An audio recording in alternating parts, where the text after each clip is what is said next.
Good morning, students. We again resume with our class as we had. I just told you yesterday.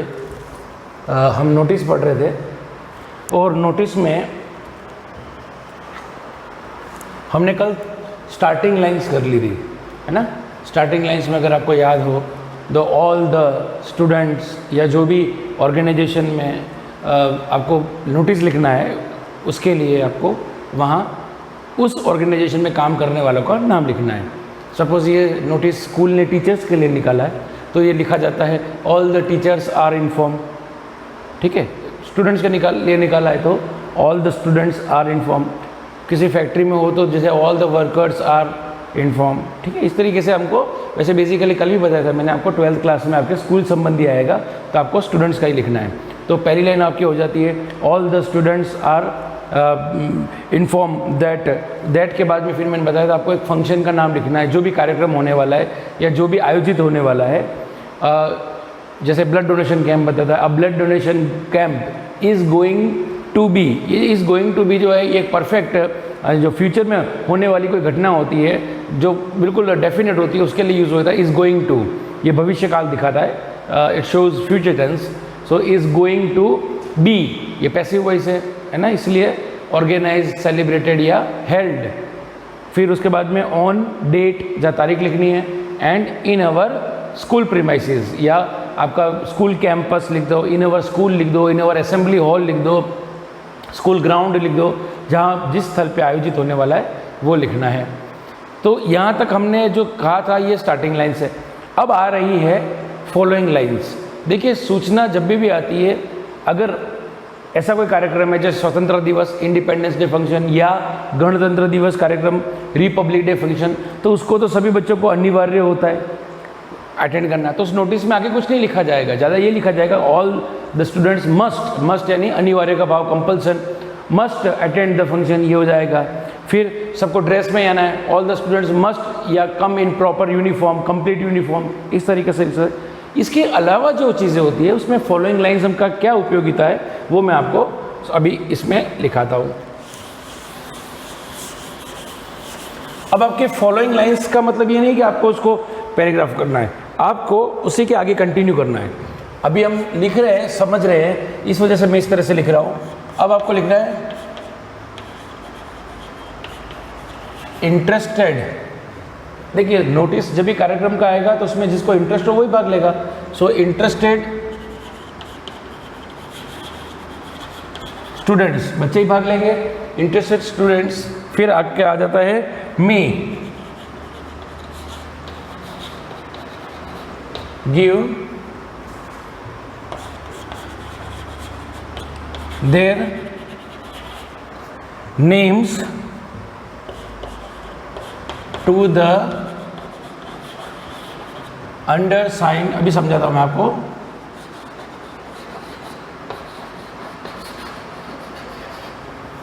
Before, यहां पर भी आपको लिखनी है डेट। अब इसका मीनिंग समझे। इंटरेस्टेड स्टूडेंट्स, जिन विद्यार्थियों को रुचि है, मे गिव देयर नेम, वे अपना नाम दे देंगे। यहाँ पे एस आएगा, sorry. May give their names to the undersigned. Undersigned का मतलब बेटा ये होता है जिसने नीचे सिग्नेचर किया हुआ है। आपका जो छात्र संसद है, स्टूडेंट्स पार्लियामेंट है, उसका सेक्रेटरी हो सकता है, कल्चरल क्लब का हो सकता है, प्रेस क्लब का हो सकता है, ठीक है, स्कूल मैगजीन का सेक्रेटरी, प्रेसिडेंट हो सकता है। तो हमेशा किसी कार्यक्रम के जो होते हैं, आप देखिए प्रभारी होते हैं, there are always incharges of any program. तो हमेशा नाम या उससे संबंधित सूचना उसी इंचार्ज को दी जानी होती है। तो अब आप यहाँ पे टू द अंडरसाइंड इसलिए लिखा है क्योंकि ये नोटिस जिसने निकाला उसके पास नाम पहुँचाने हैं। ठीक है, ओके। टू द अंडरसाइंड बिफोर, यहाँ पे एक तारीख लिखनी है। सपोज 15 अगस्त का कार्यक्रम है, तो आप 15 अगस्त को जाके नाम थोड़ी देंगे, आपको नाम कब देना होगा? 2 दिन 3 दिन पहले, सो दैट एक कार्यक्रम का प्रॉपर लिस्ट बन सके और आपका प्रोग्राम कहाँ होगा, आपको ड्रेस रिहर्सल के लिए बुलाया जाएगा, है ना। इसी तरीके से जैसे ब्लड डोनेशन कैंप है तो उसमें स्टूडेंट्स जो इच्छुक है ब्लड डोनेट करने के, तो आपको नाम पहले देना होगा, सो दैट आपको प्रॉपर गाइडलाइंस, प्रॉपर इंस्ट्रक्शंस दिया जाएगा।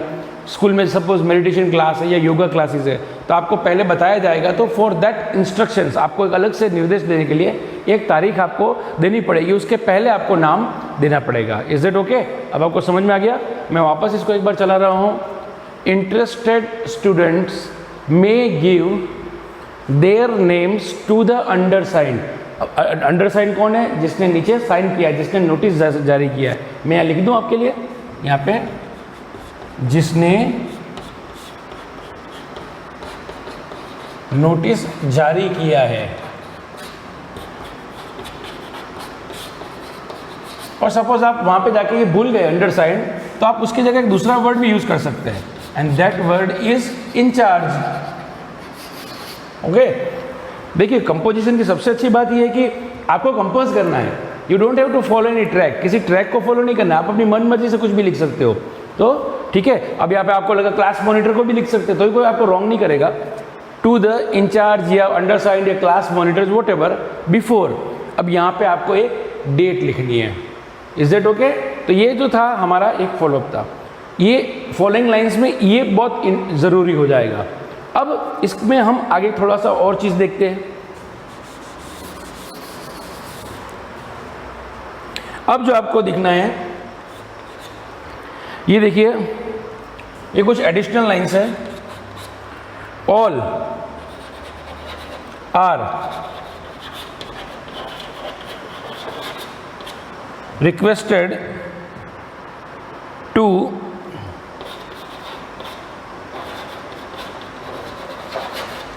Attend the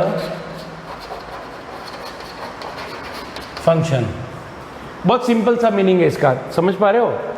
all are requested to attend the function. School में कोई भी कार्यक्रम होता है तो आपको ये कहा जाता है कि भाई सभी से निवेदन है कि इस कार्यक्रम में भाग लेवे या उपस्थित हो। So this is that line. Next जो आपके आ जाती है, अगर 15 अगस्त या 26 जनवरी या ऐसा कोई स्कूल का प्रोग्राम है जिसमें आपको ड्रेस में बुलाया है, तो आपको क्या लिखना है? ये आपको लिखना है all are requested to, all are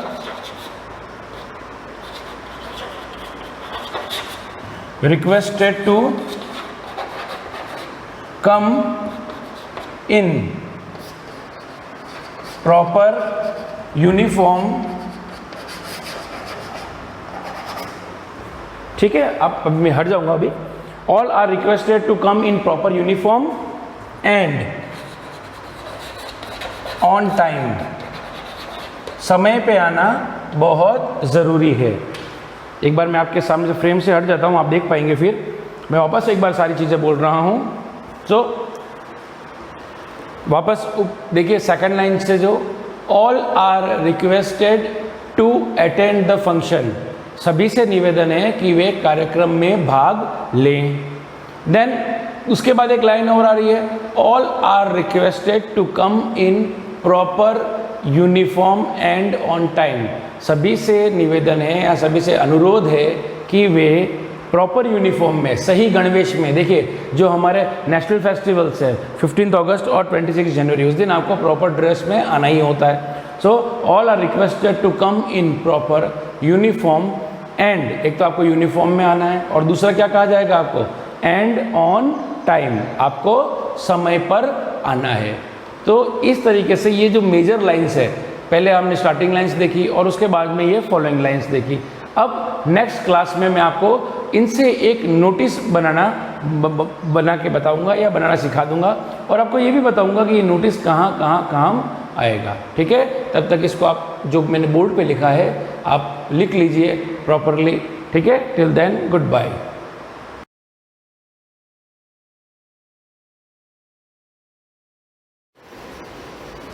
good morning बच्चों, हम पढ़ रहे हैं हेलो एल्केन्स के रासायनिक गुण। फर्स्ट पढ़ा हमने नाभिक स्नेही प्रतिस्थापन रिएक्शन, सेकंड पढ़ा हमने विलोपन अभिक्रियाएं, विलोपन यानी एलिमिनेशन रिएक्शन इंग्लिश में। थर्ड हम पढ़ रहे हैं हेलो एल्केन की धातुओं से अभिक्रिया। हेलो एल्केन्स की जो रिएक्शन है धातुओं से रिएक्शन करके क्या बनाते हैं, तो रिएक्शन विथ मेटल। सबसे पहले हमने डिस्कस किया एलो एल्केन की सोडियम से रिएक्शन जिसको हम वुड्स रिएक्शन भी बोलते हैं। दूसरा हमने पढ़ा लिथियम से रिएक्शन जिसमें हमने कार्बोधात्विक कंपाउंड फॉर्म किया यानी कि कार्बोमेटेलिक कंपाउंड फॉर्म किया। और थर्ड हमने एलो एल्केन या एल्किल हैलाइड की रिएक्शन जिंक से करवाई और हमने क्या फॉर्म किया, फ्रैंकलैंड रिएजेंट। अब हमारा फोर्थ है मैग्नीशियम से रिएक्शन। अगर हम हेलो एल्केन्स की या एल्किल हैलाइड की मैग्नीशियम से रिएक्शन कराते हैं तो ग्रीनियर रिएजेंट फॉर्म होते हैं। कोई भी हेलो एल्केन्स मैग्नीशियम के साथ ड्राई ईथर यानी शुष्क ईथर की प्रेजेंस में एल्किल मैग्नीशियम हैलाइड देते हैं, जैसे डाई एल्किल जिंक को हम क्या बोलते हैं, फ्रैंकलैंड रिएजेंट, वैसे ही RMgX बनता है जिसको हम बोलते हैं ग्रीनियर रिएजेंट। मैग्नीशियम से रिएक्शन, हेलो एल्केन की रिएक्शन किससे करा रहे हैं हम, मैग्नीशियम से। कोई भी हेलो एल्केन ले लो आप, उसकी रिएक्शन मैग्नीशियम से कराते हैं। मैग्नीशियम की रिएक्शन भी शुष्क ईथर की प्रेजेंस में होती है। अब नमी की प्रेजेंस में रिएक्शन क्यों नहीं होती है मैं आपको समझाती हूँ। अगर हम थोड़ा सा भी अगर नमी रह जाती है तो आगे प्रोडक्ट बन जाते हैं, जो चीज़ हमको बनानी होती है वो नहीं बन पाती है। तो ड्राई ईथर या शुष्क ईथर की प्रेजेंस में रिएक्शन कराते हैं तो RMgX, ये Mg इसके बीच में आ जाता है, RMgX एल्किल मैग्नीशियम हैलाइड, इसको बोलते हैं ग्रिग्नार रिएजेंट।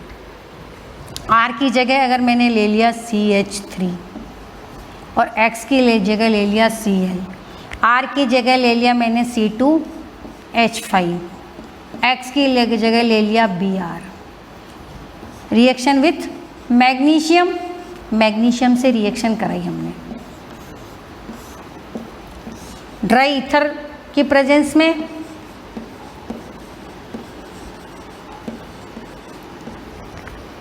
शुष्क ईथर की प्रेजेंस में। अब यहाँ पे क्या R की जगह क्या हो गया, मेथिल, तो ये हो गया मेथिल मैग्नीशियम, और मैंने हैलाइड की जगह क्या लिया, क्लोराइड, मेथिल मैग्नीशियम क्लोराइड, क्या बना, ग्रिग्नार रिएजेंट। अगर R मैंने चेंज कर दिया, R क्या ले लिया, C2H5, और हैलाइड क्या ले लिया, ब्रोमाइड, एथिल मैग्नीशियम ब्रोमाइड।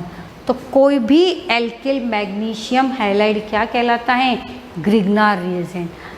ये ड्राई ईथर की प्रेजेंस में रिएक्शन होती हैं। अगर थोड़ी सी भी नमी रह जाती हैं तो क्या हो जाता है, प्रतिस्थापन हो जाता है और क्या हो जाती, रिएक्शन आगे हो जाती है। तो कभी भी हमको अगर हेलो एल्केन की रिएक्शन या एल्किल हैलाइड की रिएक्शन मैग्नीशियम से कराते हैं तो ड्राई ईथर की प्रेजेंस में रिएक्शन करानी चाहिए। शुष्क ईथर की प्रेजेंस में तो एल्किल मैग्नीशियम हैलाइड फॉर्म होते हैं।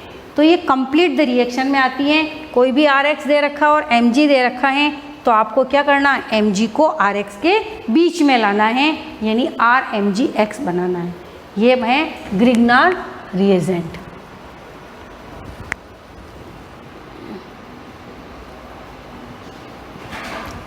ग्रिग्नार अभिकर की प्रेजेंस में RMgX।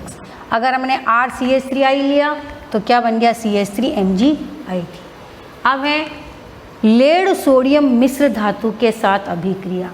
कोई भी एल्किल हैलाइड की रिएक्शन हम किसकी प्रेजेंस में करवाते हैं, लेड सोडियम की प्रेजेंस में। जो डाई एथिल, तो क्या हमको क्या मिलता है, ट्रेट्रा एथिल लेड मिलता है। इसका उपयोग होता है, आपने देखा होगा जब गाड़ी चलाते हैं तो पेट्रोल होता है, तो पेट्रोल में इसका यूज़ होता है। अगर पेट्रोल में हम ट्रेट्रा एथिल लेड का यूज़ कर देते हैं तो जो खड़खड़ आवाज़ आती है ना, आवाज़ आती, गाड़ी चलती है तो आवाज़ आती है खड़ खड़ खड़, तो वो खड़खड़ जैसी आवाज़ नहीं आती है। तो ट्रेट्रा एथिल का यूज़ करके हम क्या बना सकते हैं, ट्रेट्रा एथिल लेड बना सकते हैं, जिससे क्या होता है, गाड़ियों में हमको खड़खड़ या अपस्फोटन की आवाज़ नहीं होती है। तो सोडियम मिश्र धातु के साथ रिएक्शन करके किसी भी एल्किल हैलाइड की सोडियम लेड के साथ रिएक्शन करते हैं तो टेट्रा एथिल लेड मिलता है RX। इसको रिएक्शन को आपको अलग से देखिए, बिल्कुल इजी है, वैसे आती नहीं है रिएक्शन, इतनी इम्पोर्टेंट नहीं है। अगर जैसे ये RX रिएक्शन है, इसकी रिएक्शन किससे कराते हैं? लेड सोडियम मिश्र धातु PbNa से। तो टेट्रा एथिल यहाँ पे अपने को 4 लेने पड़ेंगे X, और यहाँ पे भी आपको Na भी कितने लेने पड़ेंगे? 4। तो क्या बनेंगे? 4 4 R2 और Pb, टेट्रा एल्किल लेड। अगर आप एथिल लेते हैं R की जगह तो टेट्रा एथिल लेड, अगर आप मेथिल लेते हैं तो tetra methyl lead.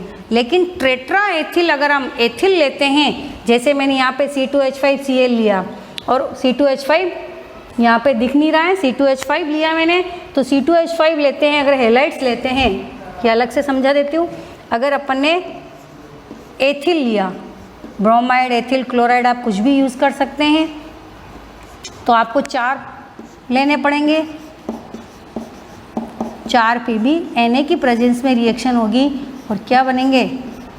Tetra ethyl lead. ये जो मेन प्रोडक्ट ये TeL, टेट्रा एथिल लेड, इसका यूज़ अपस्फोटन रोधी के रूप में, यानी खड़खड़ की आवाज़ होती है उसको रोकने में किया जाता है। तो ये सोडियम और लेड मिश्र धातु के साथ अभिक्रिया करके भी क्या बनाते हैं? Tetra alkyl lead compound form करते हैं। अब हम जो फोर्थ, इसका लास्ट जो इसकी है रासायनिक गुण है वो रिडक्शन या अपचयन।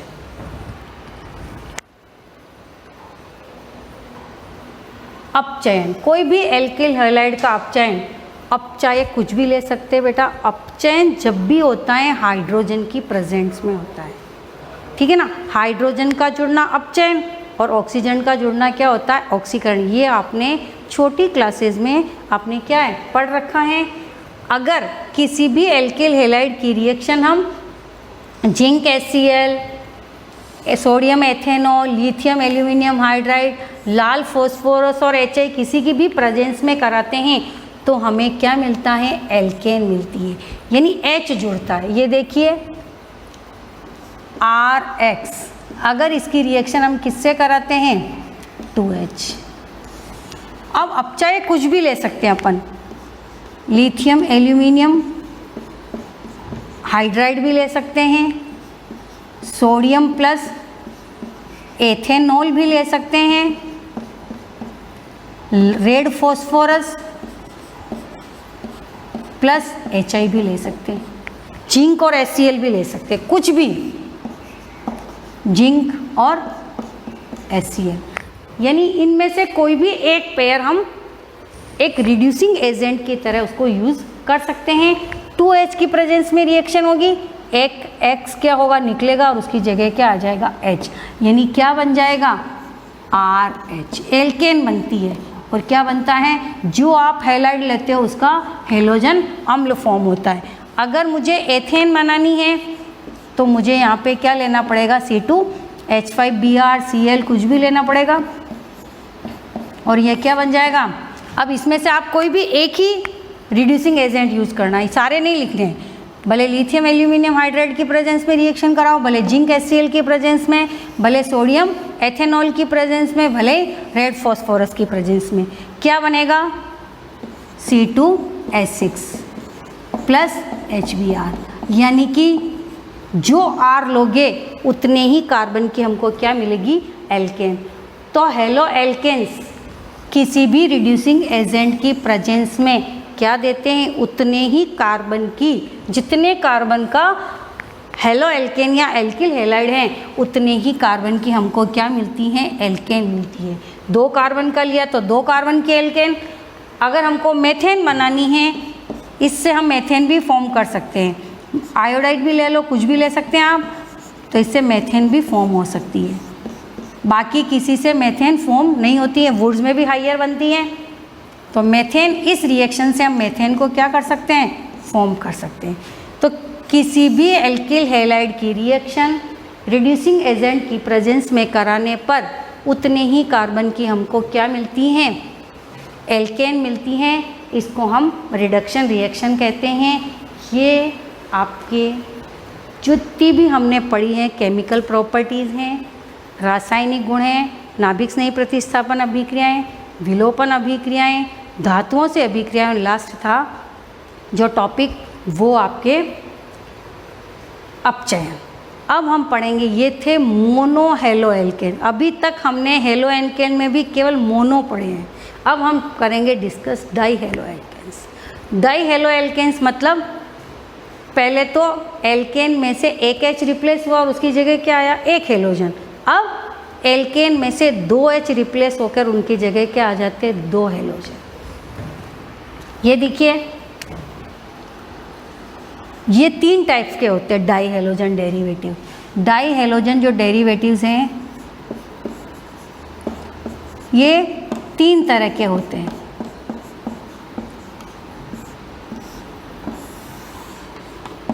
फर्स्ट है gem di halide, gem di halide. Second है विस या विसिनल डाई हेलाइड,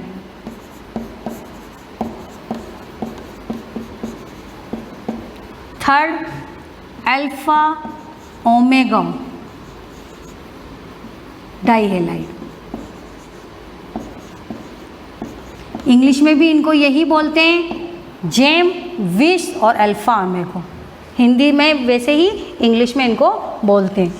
अब जेम डाई हेलाइड यानी किसी भी हेलोजन, ये देखिए अभी तक हमने मोनो हेलो एल्केन, ये मेथेन, अगर इसमें से एक H रिप्लेस कर दिया तो क्या बना, X लगाया तो क्या बना, मोनोहेलाइड्स यानी हेलो एल्केन, हेलो मेथेन बनी। अगर मैंने एक और H रिप्लेस कर दिया तो ये बने di halo alkanes. Gem di halides किसे कहते हैं, what do you mean by gem di halides.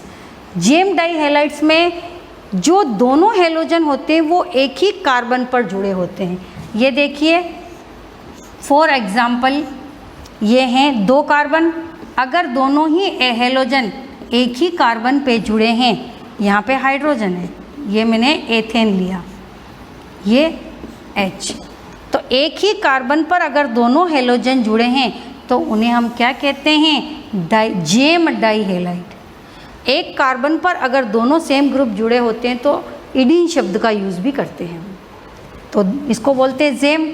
अगर दोनों हेलोजन पास पास वाले 2 कार्बन पे जुड़े हैं, ये देखिए एक ही कार्बन पे मैंने दोनों हेलोजन जोड़े, अब एक हेलोजन इस कार्बन पर और एक हेलोजन इस कार्बन पे, तो इसको क्या कहते हैं, विस die halide.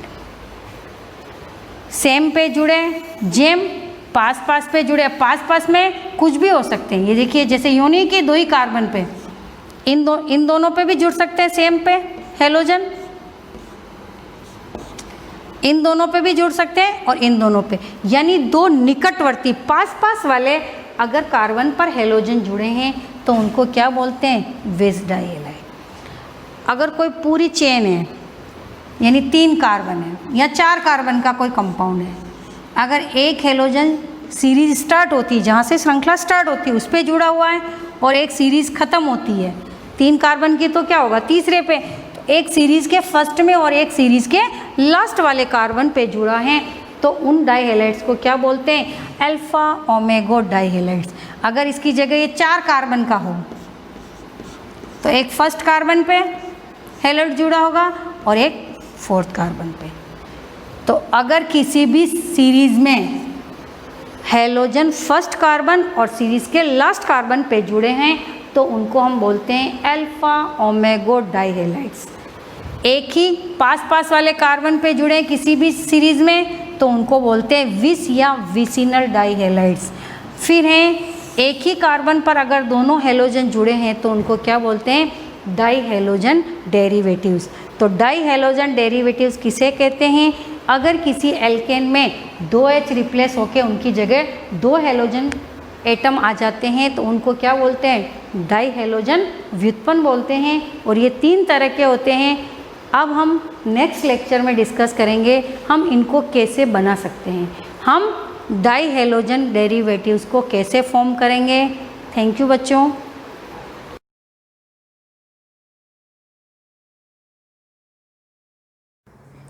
Good morning all of you. Last class में हमने पढ़ा था इलेक्ट्रोस्कोप पढ़ा था। लास्ट क्लास में हमने पढ़ा था इलेक्ट्रिक चार्ज के बारे में और लास्ट जो टॉपिक था हमारा इलेक्ट्रोस्कोप था और आज हम इससे आगे पढ़ने वाले हैं। तो इलेक्ट्रिक चार्ज में हमने देखा था कि चार्ज कितने टाइप्स के होते हैं। तो बेंजामिन फ्रैंकलिन ने उनको नाम दिए थे, एक को पॉजिटिव बोला था, दूसरे को नेगेटिव। यानी एक पॉजिटिव चार्ज होता है और एक कौन सा चार्ज होता है, नेगेटिव चार्ज। एक पॉजिटिव चार्ज होता है और एक कैसा चार्ज होता है, नेगेटिव। पॉजिटिव और नेगेटिव 2 टाइप्स के चार्जेस होते हैं, ये हमने लास्ट क्लास में देखा था। अब इससे आगे हम स्टार्ट करेंगे और हमने एक चीज़ और देखी थी कि जब एक पॉजिटिव और एक नेगेटिव आपस में जुड़ते हैं तो ज़ीरो हो जाता है। ठीक है, क्या हो जाता है, ज़ीरो हो जाता है। तो अपन कह सकते हैं the positive charge and negative charge flow towards each other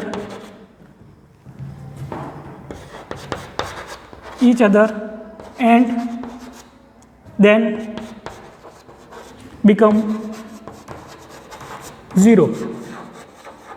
ठीक है, तो जब पॉजिटिव चार्ज और नेगेटिव चार्ज जब एक दूसरे के पास जाते हैं या जुड़ते हैं तो क्या हो जाते हैं, ज़ीरो हो जाते हैं। और इसी फिनोमिना को हम कहते हैं डिस्चार्ज, और इसी फिनोमिना को हम क्या कहते हैं, डिस्चार्ज। इसी फिनोमिना को हम क्या कहते हैं, डिस्चार्ज। और ये जो डिस्चार्ज वाला जो फिनोमिना है हम हमारे नेचर में देखते हैं और नेचर में ये फिनोमिना हमें कहाँ पर दिखता है, तो ये फिनोमिना हमें क्लाउड के बीच में दिखता है। ठीक है, कि जब 2 क्लाउड होते हैं, जब 2 क्लाउड में आपस में रबिंग होती है तो उनके अंदर चार्जेस जनरेट होते हैं। और हमने देखा था कि जब 2 बॉडी या 2 मैटर के आपस में रबिंग होने से 1 बॉडी पे 1 टाइप के चार्जेस होते हैं और अदर बॉडी पे अदर टाइप के चार्जेस होते हैं। ठीक है, तो जब 2 क्लाउड के बीच में आपस में रबिंग होती है तब क्या होता है, एक क्लाउड के ऊपर एक टाइप के चार्जेस होते हैं और दूसरे क्लाउड के ऊपर दूसरे टाइप के चार्जेस होते हैं। और जब दोनों एक दूसरे के पास में जाते हैं तो उनके बीच में एक शाइनिंग होती है, एक लाइट हमको दिखती है। ठीक है, जिसको हम नॉर्मल भाषा में बिजली बोलते हैं, बिजली का कड़कना है, बिजली का चमकना। ठीक है, तो वो बिजली का जो चमकना है, वो जो शाइनिंग है, वो क्या है, एक तरह का डिस्चार्ज है।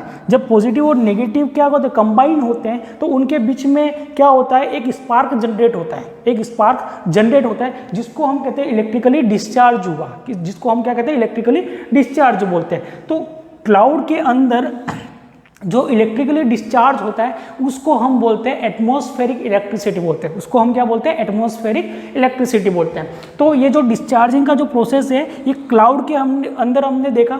ठीक है, तो क्लाउड के अंदर हमने देखा तब हमें पता नहीं था कि वाकई में उन दोनों के बीच में जो हुआ वो वाकई में है क्या। ठीक है, क्या वो इलेक्ट्रिक डिस्चार्ज है, क्या चार्ज है वहाँ पर, क्या क्लाउड के पास चार्ज है, हमको नहीं पता था तब। तो हमने क्या किया कि जो क्लाउड के अंदर जो शाइनिंग हुई वही शाइनिंग हमने हमारे लैब में करके देखा। और वही शाइनिंग हमने लैब में करके देखा कि लैब में हमने क्या किया कि एक मटेरियल को लिया और एक ये रोड ली, प्लास्टिक की रोड ले ली या ग्लास की रोड ले ली, कोई भी 2 रोड ले ली हमने, दोनों रोड को आपस में रब किया, फुली चार्ज कर दिया। क्या कर दिया, दोनों रोड को रब करके हमने क्या कर दिया, फुली चार्ज कर दिया। अब चार्ज करने के बाद हमने क्या किया, इसकी आगे से नोक बनाई और इसकी भी आगे से क्या बनाई, नोक बनाई। और जैसे ही हम इन दोनों को पास में लाए, बिल्कुल पास में, टच नहीं करना है, बिल्कुल हम पास में लाए और हमने देखा कि दोनों में से एक बीच में से एक चिंगारी निकलती है जिसको हम बोलते हैं इलेक्ट्रिक शॉक या अपन कहते हैं शाइनिंग। एक लाइट यहाँ पर जो होता है कि पॉजिटिव और नेगेटिव दोनों जैसे पास में आते हैं, क्या होता है, यहाँ पर इलेक्ट्रिक डिस्चार्ज होता है। ठीक है, तो यही इलेक्ट्रिक डिस्चार्ज हमने देखा बादलों के अंदर। तो हमने पता लगाया कि बादलों के अंदर भी चार्जेस होते हैं। ठीक है, तो बादलों के अंदर या क्लाउड के अंदर जो चार्जेस होते हैं वाकई में उनके अंदर चार्ज होते कि नहीं होते, उसके लिए बेंजामिन ने, किसने, बेंजामिन ने, जिनको बेंजामिन कौन था, तो बेंजामिन ने चार्जेस को नाम दिया है क्या, पॉजिटिव एंड नेगेटिव। तो Benjamin Franklin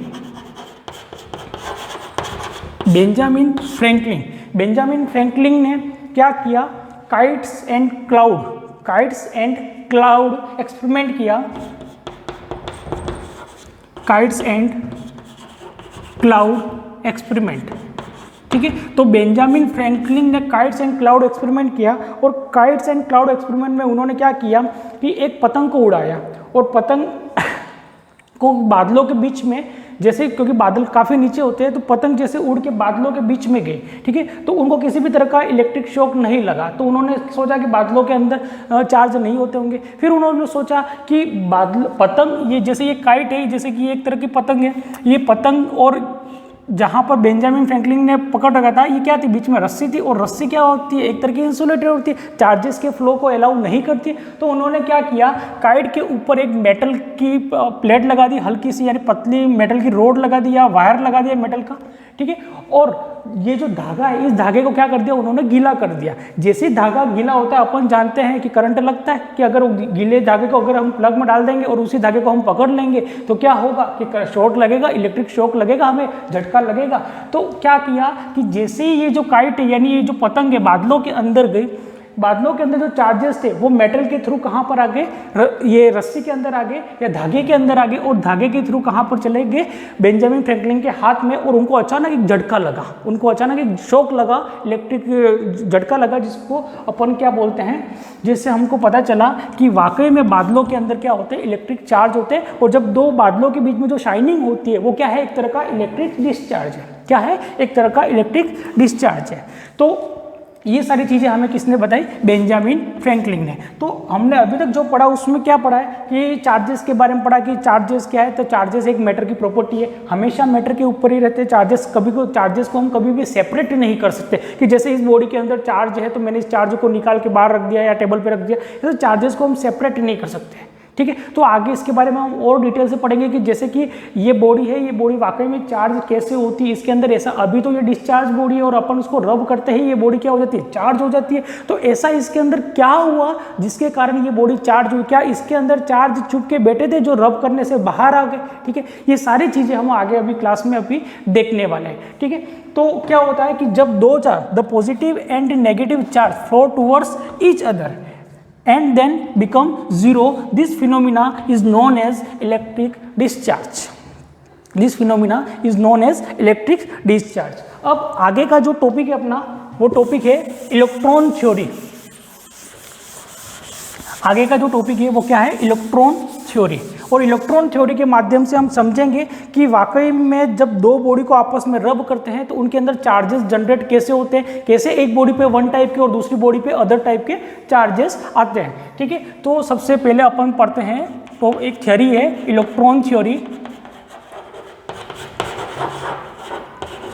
electron theory of electric charges.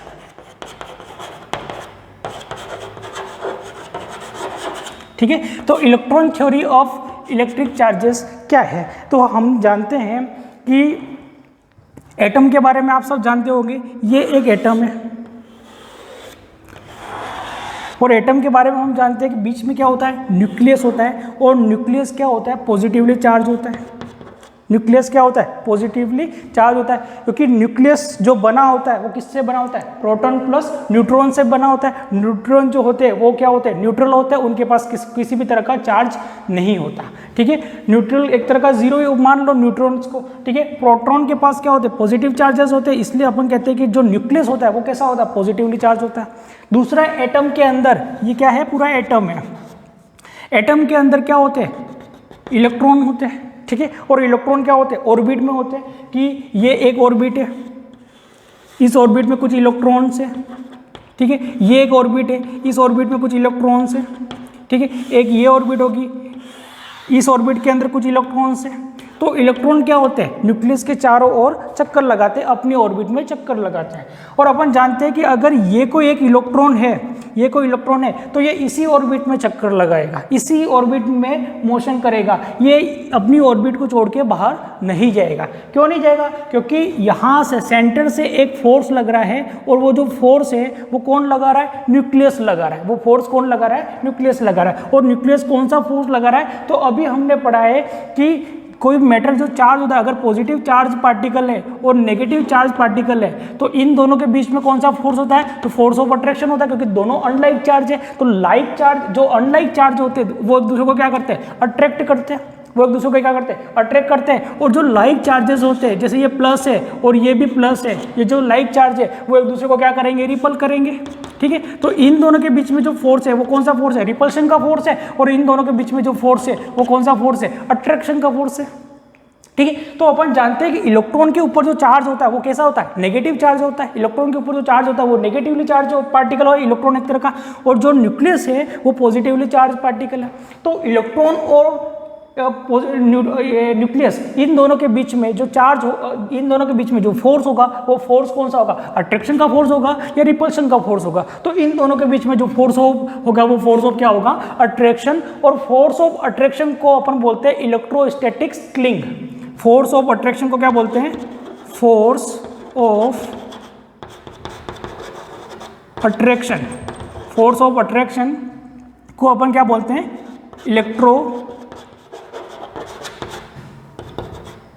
Electrostatic cling.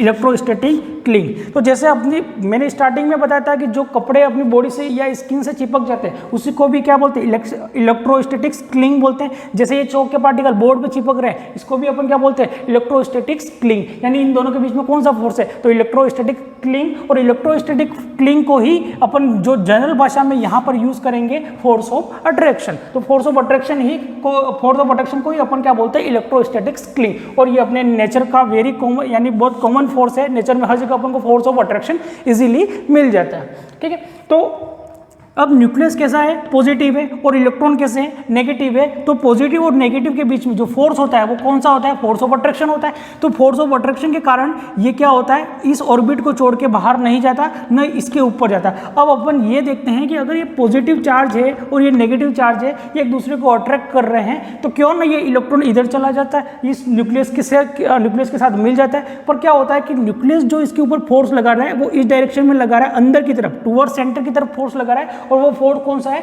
Attraction का फोर्स है। और इसी डायरेक्शन में, इसकी जस्ट अपोजिट डायरेक्शन में एक फोर्स अपने आप डेवलप होता है, अपने आप डेवलप होता है। और उस फोर्स को अपन बोलते हैं सेंट्रीफ्यूगल फोर्स। और जिस सेंट्रीफ्यूगल फोर्स के कारण ये क्या होता है, अपनी बैलेंस्ड कंडीशन में होता है, यानी न तो ये इधर जाता है ना इधर जाता है। ठीक है, तो इलेक्ट्रॉन है वो अपनी ऑर्बिट में घूम रहे हैं।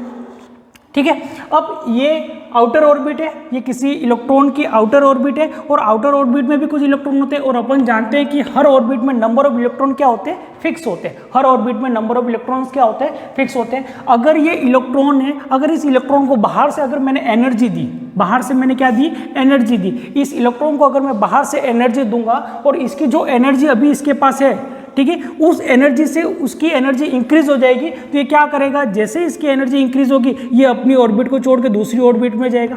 जैसे दूसरी ऑर्बिट में जाएगा, दूसरी ऑर्बिट में क्या होता है, नंबर ऑफ इलेक्ट्रॉन फिक्स होते हैं, यानी हर ऑर्बिट में नंबर ऑफ इलेक्ट्रॉन फिक्स होते हैं। ठीक है, तो जैसे ये दूसरी ऑर्बिट में गया, दूसरी ऑर्बिट वाले इसको एक्सेप्ट करेंगे क्या, नहीं करेंगे। इसीलिए ये यहाँ से वापिस आएगा। और जब यहाँ से वापिस आएगा तो इसके पास ज़्यादा एनर्जी है, इसके पास एनर्जी कैसी है, ज़्यादा एनर्जी है। तो उसको क्या करना पड़ेगा, जो इसके पास एक्स्ट्रा एनर्जी इस ऑर्बिट में रोटेट करने के लिए जो एनर्जी चाहिए उससे ज़्यादा एक्स्ट्रा जो इसके पास एनर्जी है वो एनर्जी वो क्या करेगा, रिलीज कर देगा। ठीक है, और वापस अपनी ऑर्बिट में आ जाएगा। ठीक है, अब अपन बात करते हैं कि जब दो बॉडी को अपन आपस में रब करते हैं, जब दो बॉडी को आपस में रब करते हैं तो क्या होता है कि जैसे कि ये एक बॉडी है और ये दूसरी बॉडी है, जब इन दोनों को आप आपस में रब करते हो तो इस बॉडी के आउटर जो ऑर्बिट में कुछ इलेक्ट्रॉन है और इसके भी आउटर ऑर्बिट में कुछ इलेक्ट्रॉन है। ठीक है, तो अपन ने मान लिया कि ये वाली जो बॉडी है इसके आउटर ऑर्बिट में जो इलेक्ट्रॉन है वो लूजली बाउंडेड है, यानी जो बाउंड है वो लूज है, यानी बिल्कुल टाइट बाउंडेड नहीं है। और इस बॉडी की जो ऑर्बिट में आउटर जो ऑर्बिट है इसमें जो इलेक्ट्रॉन है वो टाइटली बाउंडेड है। ठीक है, तो जब इन दोनों के बीच में आप क्या करोगे, रब करोगे, तो क्या होगा कि एक के इलेक्ट्रॉन टूट जाएंगे और दूसरे के अंदर चले जाएंगे। तो जैसे मैंने माना कि ये एक बॉडी है और ये बॉडी है, इसके पास जो अपन ने देखा कि जो इसके अंदर पॉजिटिव चार्ज है, नंबर ऑफ पॉजिटिव चार्जेस वो अपन ने मान लिया 10, और इसके पास नंबर ऑफ नेगेटिव चार्जेस भी कितने होंगे, 10, यानी टोटल नेट चार्ज इसके पास कितना हो गया, तो नेट चार्ज इस बॉडी का कितना हो गया, 0। ठीक है। अब इसका मतलब ये नहीं कि इस बॉडी के पास टोटल चार्ज कितना है, जीरो चार्ज नहीं है, इसके पास नेट चार्ज कितना है, जीरो, क्योंकि जितने पॉजिटिव है उतने इसके पास क्या है, नेगेटिव। क्योंकि अपन जानते हैं कि अगर ये बॉडी है, ये एटम एक तरह का, तो एटम के अंदर जितने पॉजिटिव चार्ज है उतने क्या होते हैं, नेगेटिव चार्ज होते हैं। यानी एटम जो होता है वो क्या होता है, एक तरह का, उसके पास जो नेट चार्ज होते हैं वो कितने होते हैं, जीरो होते हैं। मॉलिक्यूल को देखा हमने, मॉलिक्यूल के पास भी नेट चार्ज कितना होता है, जीरो, क्योंकि नंबर ऑफ पॉजिटिव और नंबर ऑफ नेगेटिव चार्जेस उसमें कैसे होते हैं, इक्वल होते हैं। हमने अर्थ का देखा तो अर्थ का भी नेट चार्ज कितना है, जीरो, क्योंकि अर्थ के पास जितने नंबर ऑफ पॉजिटिव चार्ज है उतने नंबर ऑफ उसके पास नेगेटिव चार्ज है। इसके बाद हमने यूनिवर्स को देखा तो यूनिवर्स का भी नेट चार्ज कितना है, जीरो, यानी उसके पास भी नंबर ऑफ इलेक्ट्रॉन और नंबर ऑफ नेगेटिव चार्ज और नंबर ऑफ पॉजिटिव चार्ज कैसे हैं, बराबर है।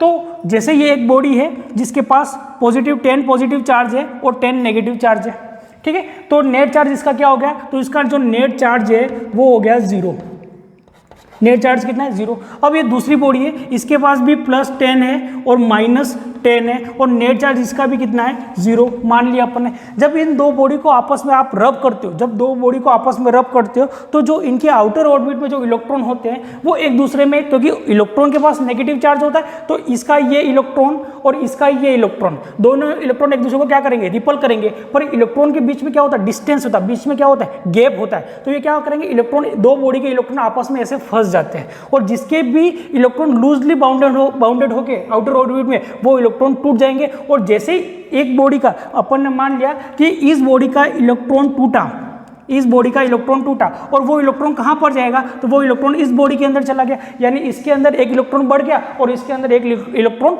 कम हो गया। तो अपन मान लेते हैं कि इसके पास यानी इलेक्ट्रॉन गया, यानी कितना गया, माइनस चार्ज गया। और माइनस चार्ज, एक इलेक्ट्रॉन के ऊपर चार्ज कितना होता है, इलेक्ट्रॉन के ऊपर चार्ज होता है 1.6 मल्टीप्लाई 10⁻⁻90 कूलम चार्ज होता है, ठीक है। तो अपन यही मान लेते हैं कि ये जो माइनस चार्ज यहाँ से गया वो एक गया, सिंगल चार्ज गया, 1 गया, तो अभी इसके पास माइनस कितने बचे, 9, ठीक है, प्लस तो अभी भी 10 है और इसके अंदर इलेक्ट्रॉन गया, यानी इसका एक माइनस बढ़ गया, यानी इसके पास कितने हो गए, 11 हो गए। तो इस बॉडी को अगर अपन देखेंगे, जब दोनों को रब किया तो इसके पास जो चार्ज आएगा वो कैसा आएगा, तो माइनस के 9 और प्लस का 10, कितना बचेगा, प्लस का 1 और इधर से क्या बचेगा, माइनस का 1। यानी जब इन दो बॉडी को आप आपस में रब करोगे तो इसके पास पॉजिटिव चार्ज आएगा और इसके पास कौन सा चार्ज आएगा, नेगेटिव चार्ज आएगा। क्यों, क्योंकि इसने अपना इलेक्ट्रॉन लूज किया और इसने इलेक्ट्रॉन को क्या किया, गेन किया, क्योंकि इसकी आउटर ऑर्बिट में जो इलेक्ट्रॉन था वो लूजली बाउंडेड था और इसकी जो आउटर ऑर्बिट में जो इलेक्ट्रॉन था वो टाइटली बाउंडेड था। तो इसका इलेक्ट्रॉन, जब इन दोनों को आपस में रब किया तो इसका इलेक्ट्रॉन तो टूटा नहीं, पर इसका इलेक्ट्रॉन टूट गया। जैसे इसका इलेक्ट्रॉन टूटा वो कहाँ पर जाएगा, इस वाली बॉडी में जाएगा, क्योंकि आपस में अपन रब कर रहे हैं। तो जब ये इसके अंदर जाएगा तो इसके अंदर एक नेगेटिव बढ़ जाएगा और इसके अंदर एक से एक नेगेटिव कम होगा। तो जिस बॉडी के अंदर से इलेक्ट्रॉन निकलेगा वो कैसी हो जाएगी, पॉजिटिवली चार्ज बॉडी हो जाएगी। और जिस बॉडी के अंदर इलेक्ट्रॉन एंटर करेगा, जो बॉडी इलेक्ट्रॉन को गेन करेगी, उसके अंदर जो चार्ज हो जाएगा वो कैसा हो जाएगा, नेगेटिव चार्ज होगा। तो आप एक चीज देखो, अगर मैं यहाँ पर अगर आपको बताऊं कि ये पॉजिटिव बॉडी है और ये नेगेटिव बॉडी है, अगर अपन मास और चार्ज का रिलेशन की बात करें, मास और चार्ज का रिलेशन की बात करें, तो अपन जानते हैं इलेक्ट्रॉन का जो चार्ज होता है वो कितना होता है, 1.6 मल्टीप्लाई 10⁻⁻90 कूलम होता है। और इलेक्ट्रॉन का जो मास होता है वो कितना होता है, इलेक्ट्रॉन का जो मास होता है वो कितना होता है, ऑर्डर में अपन बात करें तो होता है ये 10⁻⁻37 सॉरी -31 10⁻⁻31 ये इसका मास होता है, ठीक है। अब जिस बॉडी के अंदर से इलेक्ट्रॉन निकला उसके अंदर इतना मास कम हो गया, ठीक है, और जिस बॉडी के अंदर इलेक्ट्रॉन एंटर किया उसके अंदर इतना मास क्या हो गया, ऐड हो गया। यानी ये जो बॉडी जो थी, जो मैटर था, इसका मास क्या हो गया, डिक्रीज हो गया और इसका मास क्या हो गया, इंक्रीज हो गया। यानी जिसके अंदर से इलेक्ट्रॉन निकला उसका मास डिक्रीज हो गया, जिसके अंदर एंटर किया उसका मास क्या हो गया, इंक्रीज हो गया। तो अपन देखेंगे कि पॉजिटिवली चार्ज बॉडी क्या होती है, लाइटर होती है, यानी लाइट वेट होता है देन नेगेटिवली चार्ज बॉडी। यानी जो नेगेटिवली चार्ज बॉडी होती है वो हेवियर होती है then negatively charge body, sorry positively charge body, ठीक है। नेक्स्ट आगे क्लास में करेंगे कंटिन्यू। Thank you.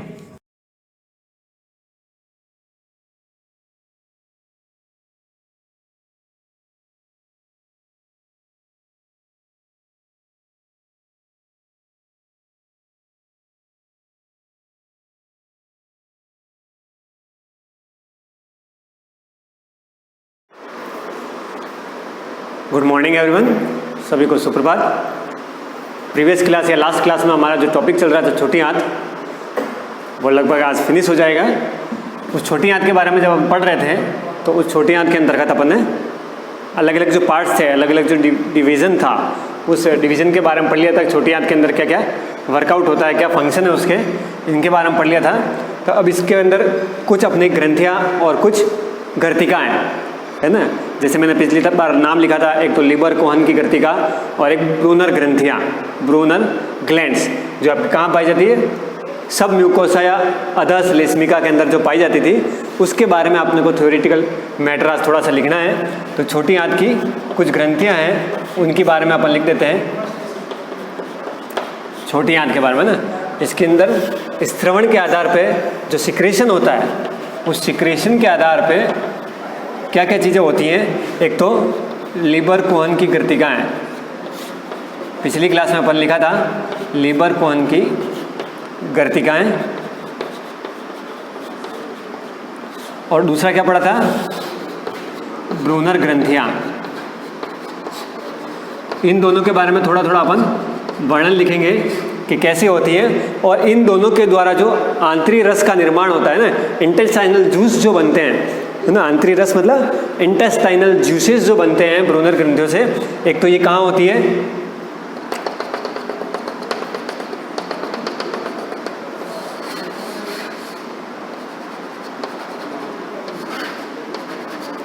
यहाँ ये ब्रूनर ग्रंथि थी ना, पिछली बार अपन ने पढ़ा था और उसे यही लिखा था कि ब्रूनर ग्रंथि कहाँ होती है। ये पार्ट क्या है आपका, सब म्यूकोसा या अधः श्लेष्मिका, इसे क्या बोलते हैं, अधः श्लेष्मिका के अंतर्गत ये ब्रूनर ग्रंथियाँ पाई जाती हैं। और जो इसका जो स्त्रवण होता है वो कहाँ जाता है, म्यूकोसा के अंतर्गत, है ना। ये म्यूकोसा के अंदर अपना एंजाइम वगैरह रिलीज करती है। और ये क्या थी, लीबर कोहन की गर्तिकाएँ, और ये कहाँ थी, इस तरीके से। अब इनका रोल क्या है, इनका फंक्शन क्या है, इनके बारे में अपन देखेंगे। तो लीबर कोहन के अंतर्गत क्या लिखना है आप लोगों को, इसके बारे में ऊपर लिख रहा हूँ, ध्यान रखें। लीबर कोहन क्या करता है और कैसे काम करता है।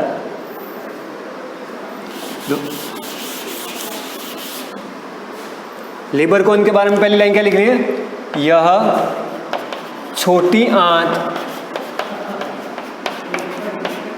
के समस्त भाग की श्लेष्मिका में पाई जाती है।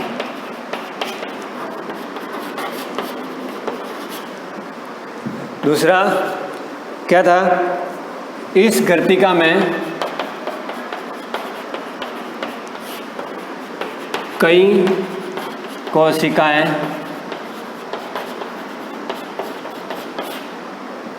पाई जाती हैं जो आंतरिक रस का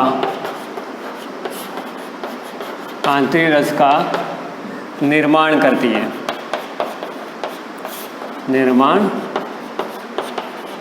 है, ठीक है। अब आंतरिक रस का निर्माण करती है, तो आंतरिक रस के निर्माण के अंदर क्या होता है, आंतरिक रस का संगठन पढ़ेंगे। तो एक तो ब्रूनर ग्रंथि से स्त्रवण आएगा और एक लीबर कोहन से स्त्रवण आएगा। ये वर्ड ध्यान रखना आपको, आंतरिक रस, इंटेस्टाइनल जूस, है ना। तो इसमें क्या है, एक तो ये गर्तिका कहाँ पाई जाती है, अधः श्लेष्मिका के अंदर। दूसरा, इसकी जो गर्तिका उसमें कई सारी कोशिकाएं पाई जाती हैं। इन कई सारी कोशिकाओं से क्या होता है, एक आंतरिक रस निकलता है। इस आंतरिक रस का अपन संगठन अभी देखेंगे। उससे पहले ब्रूनर ग्रंथि कहाँ होती है, अधः श्लेष्मिका के अंदर। तो ये अधः श्लेष्मिका किसकी, जेजुनियम तथा इलियम की, ड्यूडेनियम में नहीं होती, इलियम की ना। अब इस आंतरिक रस का अपन संगठन देख लेते हैं। तो आंतरिक रस का संगठन कैसे होता है, देखना। आंतरिक रस का संगठन में दो चीजें आएगी, एक तो लीबर कोहन का स्त्रवण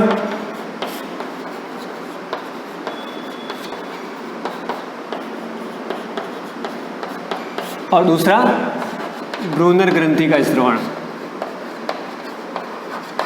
ब्रूनर ग्रंथि का स्त्रवण, भ्रूणर ग्रंथि में या भ्रूणर ग्रंथि के अंदर क्या क्या स्त्रवण होगा? एक तो जल और एक क्षार, ठीक है। भ्रूण ग्रंथि में किस तरह स्त्रवण होगा? एक तो जल का स्त्रवण होगा, एक क्षारीय पदार्थ का स्त्रवण होगा। और लीबर कोहन में किस तरह स्त्रवण होगा? एंजाइम, हार्मोन तथा श्लेष्मा का स्त्रवण।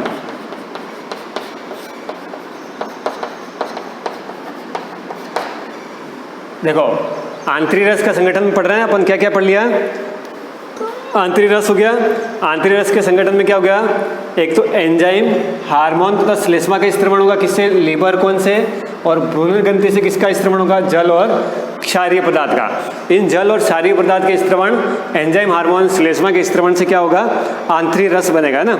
अब ये आंतरिक रस कितना होता है, क्या होता है? ये आंतरिक रस जो बनता है उस आंतरिक रस में कितना होता है? 1 से 1.5 लीटर, पहली बात तो ये। फिर इसका पीएच कितना होता है? पीएच इसका होता है 7 से ऊपर, 7 से ऊपर यानी 8, 8.5 इसका पीएच होता है। तो ये 8, 8.5 पीएच पे कार्य करती है। और इस आंतरिक रस को बोलते हैं सकस एंट्रिकस। क्या बोलते हैं? सकस एंट्रिकस। तो थोड़ा ये चीज़ें आपको उतार लेनी कॉपी में। एक तो क्या, छोटी आंत के बारे में पढ़ रहे हैं। छोटी आंत के अंदर क्या पढ़ रहे हैं? ग्रंथियाँ। छोटी आंत की ग्रंथियों के बारे में पढ़ रहे हैं। तो एक तो लीबर कोहन की हैं और एक दूसरी ब्रूनर की हैं। ब्रूनर और लीबर कोहन की ग्रंथियाँ मिलकर क्या बनाती है? आंतरिक रस बनाती है। और लीबर कोहन के स्त्रवण और ब्रूनर ग्रंथि के स्त्रवण में क्या होता है? ब्रूनर से तो जल और क्षारीय पदार्थ का स्त्रवण होता है, और लीबर कोहन से क्या होता है? एंजाइम, हार्मोन और श्लेष्मा का स्त्रवण होता है। फिर क्या करते हैं आगे कि इन गर्तिकाओं की कोशिका जो होती हैं उनमें कौन कौन सी कोशिकाएं शामिल होती हैं, कौन कौन सी कोशिकाएं आती हैं, इसके बारे में अपन लिखेंगे। लेकिन पहले ये उतार लो थोड़ा आप कॉपी के अंदर, है ना, नोट्स के रूप में उतारते रहो। तो पहले ये थोड़ा सा लिख लीजिए आप लोग, है ना। तो इसके बारे में लिखने के बाद अपन पढ़ते हैं अब आंतरिक रस का जो संगठन है उसके अंदर जो कोशिकाएँ आएंगी, है ना, उन कोशिकाओं के अंदर या उन सेल्स के अंदर कौन कौन से सेल्स आती हैं, कौन कौन सी कोशिकाएँ आएंगी। जैसे पेनेट कोशिकाएँ, है ना, पहले अपन पढ़े थे। गॉबलेट कोशिकाएँ, इस तरह के कुछ नाम हैं जो इसके अंतर्गत आएंगे। तो पहले इसको उतार लो, फिर अपन गर्तिकाओं की कोशिका पढ़ते हैं। पेनेट, गॉबलेट, अर्जेंटाफिन, एंटेरोक्रोमोफिन, ये सब कोशिकाएँ का नाम अपन लिख लेते हैं। तो उतार लिया हो तो आगे पढ़ें।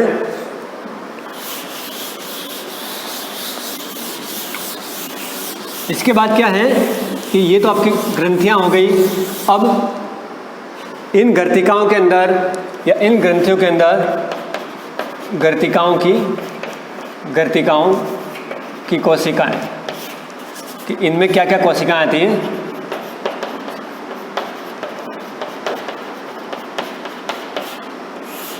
जो अपन गर्तिका पढ़ रहे हैं कौन सी? लीबर कोहन की है, ब्रूनर की है। इन ब्रूनर और लीबर कोहन की गर्तिकाओं में कौन कौन सी कोशिकाएं आती है?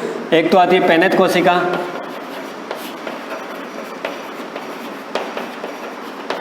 दूसरी आती है आपके गॉबलेट कोशिका,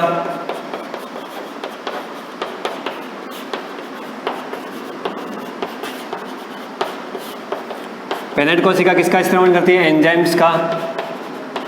ये श्लेष्मा का। तीसरा आपके अर्जेंटाफिन कोशिका,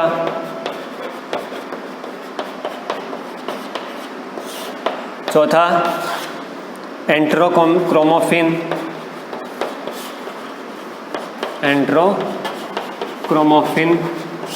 कोशिका, अर्जेंटाफिन कोशिका।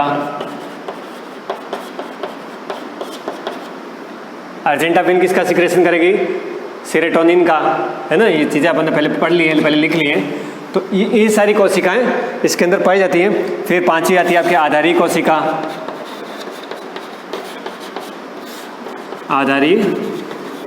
कोशिका, जो क्या करेगी? इनकी मरम्मत करेगी। अगर कोई टूट फूट हुई तो मरम्मत का कार्य जो होता है, ये कोई स्त्रवण नहीं करेगी। एंजाइम, हार्मोन, श्लेष्मा, इनका कोई स्त्रवण आधारी कोशिका के द्वारा नहीं होता। ये सिर्फ क्या करती है कि जितना भी इन कोशिकाओं का फंक्शन है, किसका? पेनथ कोशिका, गॉबलेट कोशिका, अर्जेंटापिन कोशिका और एंट्रोक्रोमोफिन कोशिका। इन कोशिकाओं का जितने भी कार्य हैं, किसका स्त्रवण? जैसे एंजाइम, एंजाइम क्या करेगा? किसी भी ग्लैंड को या किसी भी ग्रंथिका को, किसी भी ग्रंथि को एक्टिव करेगा, सक्रिय करेगा, जिससे वो अपना फंक्शन, अपना कार्य सही तरीके से कर सके। फिर ये क्या करेगी? ये आपके एरिया का जो अंदर का एरिया है, ठीक है ना, उस एरिया को बढ़ाएगी, उसके सरकमफ्रेंस को बढ़ाएगी, उसके सतह क्षेत्रफल को बढ़ाएगी, जिससे क्या होगा? उसका पाचन जो होगा, उसका अवशोषण जो होगा वो आसानी से हो सके। तो ये इनके कार्य हैं। अब ये जब कार्य कर रही हैं, ये सारे फंक्शन जब कर रही है ये सारी कोशिकाएं, अगर इन कोशिकाओं में कोई टूट फूट होती है, कोई कोशिका सही तरीके से कार्य नहीं करती है, ये वर्कआउट में रह जाती है, तो इन सब कोशिकाओं की मरम्मत करने का कार्य, इनको रिपेयर करने का कार्य किसका होता है? आधारी कोशिका का। तो ये आधारी कोशिका का कोई सिक्रेशन नहीं होता, कोई एंजाइम सिक्रेट नहीं करती, नहीं कोई हार्मोन सिक्रेट करती है। ये सिर्फ क्या करती है? इन सभी कोशिकाओं को मरम्मत करती है ताकि ये अपने कार्य को सुचारू रूप से सही तरीके से कर पाएँ। तो ये आपकी छोटी आंत थी, स्मॉल इंटेस्टाइन थी, जिसके अंतर्गत अपने इसके एंजाइम, लिबर कोन की ग्रंथिकाएं, ब्रूनर ग्रंथियां, वीलस, मैंने बताया था आपको कि एक वीलाई जो होता है, इसे स्ट्रक्चर को फिंगर लाई स्ट्रक्चर को वीली बोलते हैं, और उसके अंदर एक जो होता है उसको अपन वीलस बोलते हैं। तो ये इसके कार्य हो गया था। फिर अर्जेंटापिन किसका सिक्रेशन करती? सीरोटोनिन का, ठीक है ना, सीरोटोनिन का स्त्रवण था। फिर एंट्रोक्रोमोफिन क्या करता था? Local hormone. तो ये सारा उतार लेना कॉपी में ना। तो ये ग्रंथिकाएं की कोशिकाएं हैं जो क्या करती हैं? इन कोशिकाओं का अंदर प्रेजेंट होते हैं और ये कार्य इसके होते हैं, एंजाइम का श्लेष्मा आदि का कार्य करते हैं। फिर इसमें क्या होता है? कुछ पेयर्स भी होते हैं, पेचेस भी होते हैं, या पेयर्स के समूह होते हैं। वो पेयर्स के समूह क्या कहलाते हैं? लसिकांग। क्या कहलाते हैं? लसिकांग। जैसे अपने टॉन्सिल्स पढ़े थे ना, जब अपन ईसोफेगस की बात कर रहे थे, फेरिंग्स की बात कर रहे थे, तो फेरिंग्स के अंतर्गत अपन ने, ग्रसनी के अंतर्गत अपन ने क्या पढ़ा था? टॉन्सिल्स। उसी तरह इसमें टॉन्सिल्स नहीं होते, इसमें पेयर्स के समूह होते हैं। क्या होते हैं? पेयर्स के समूह, पेचेज। ये पेचेस क्या होते हैं? लसिकांग होते हैं जो प्रतिरक्षा में सहायक होते हैं। पेयर्स क्या हैं? लसिकांग है, जो क्या कार्य करते हैं? प्रतिरक्षा में सहायता, प्रतिरक्षा में सहायक। कौन? पेयर्स। तो ये लसिकांग क्या करेंगे? आपके प्रतिरक्षा में सहायक करेंगे। वहाँ फेरिंग्स के अंदर अपन ने टॉन्सिल्स पढ़े थे, उसके अंदर भी अपन ने क्या पढ़ा था? प्रतिरक्षा IA है ना, IgA के बारे में पढ़ा था। तो ये क्या है? पेयर्स के समूह है, उसमें भी प्रतिरक्षा का कार्य किया जाता है। तो ये आपकी यहाँ तक जो अपन ने पढ़ लिया था वो आपकी क्या थी? छोटी आंत थी। इस छोटी आंत के बारे में अपन ने पूरी तरह से एक डीपली या उसके अंतर्गत सारी संरचनाओं के बारे में, कोशिकाओं के बारे में, एंजाइम्स के बारे में, हार्मोन्स के बारे में, विलय के बारे में, एक विलस के बारे में, उसकी हिस्टोलॉजी है ना, ये सारी चीज़ें अपन ने देख ली। ब्रूनर ग्रंथि कहाँ होती है, उसका कार्य क्या है, किसका श्रवण करती है, उसका pH क्या होता है ना, कितना लीटर होता है एक दिन में सिक्रेशन, ये सारी चीज़ें अपन ने छोटी आंत से रिलेटेड देख ली। इसके बाद क्या स्टार्ट करेंगे अपन? बड़ी आंत, क्योंकि छोटी आंत के बारे में किसका नंबर आएगा? बड़ी आंत का नंबर है ना। तो बड़ी आंत की संरचना कैसी होती है, क्या कार्य होते हैं, बड़ी आंत के अंदर कौन कौन सी ग्रंथिकाएं होती है, बड़ी आंत किन किन चीज़ों से मिलकर बनी होती है ना, ये सारी चीज़ें अपन पढ़ेंगे। और एक बात बताई थी मैंने आपको कि छोटी आंत याद हो तो, है ना, अपन ने डायग्राम जो बनाया था, क्या बनाया था कि छोटी आंत ऐसे ईसोफेगस बनाई थी, फिर इस तरह से लिया था, फिर यूँ अपन ने क्या बनाया था, ये स्मॉल इंटेस्टाइन स्टार्ट करी थी C शेप में, फिर यहाँ से जानते हैं अपन इस तरह से बड़ी आंत, ये छोटी आंत यहाँ से कनेक्ट हो जाती है ना।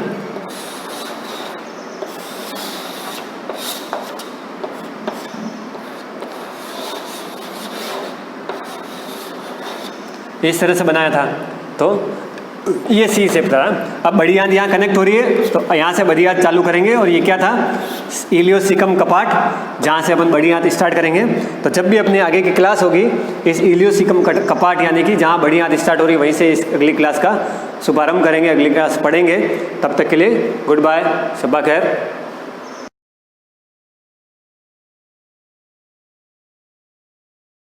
Good morning everyone, myself Pramod Kanaut, we are here for biology.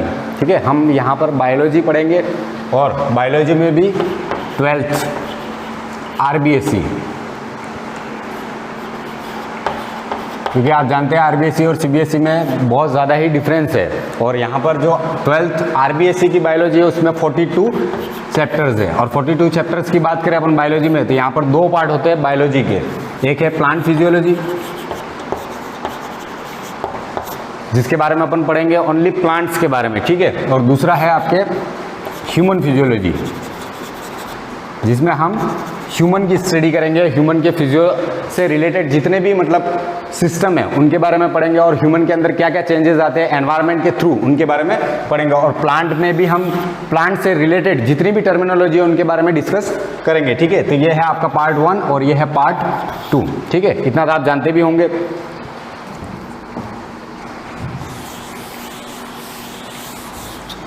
तो यहाँ पे मैं जो चैप्टर स्टार्ट करने वाला हूँ उसका नाम है ह्यूमन नर्वस सिस्टम।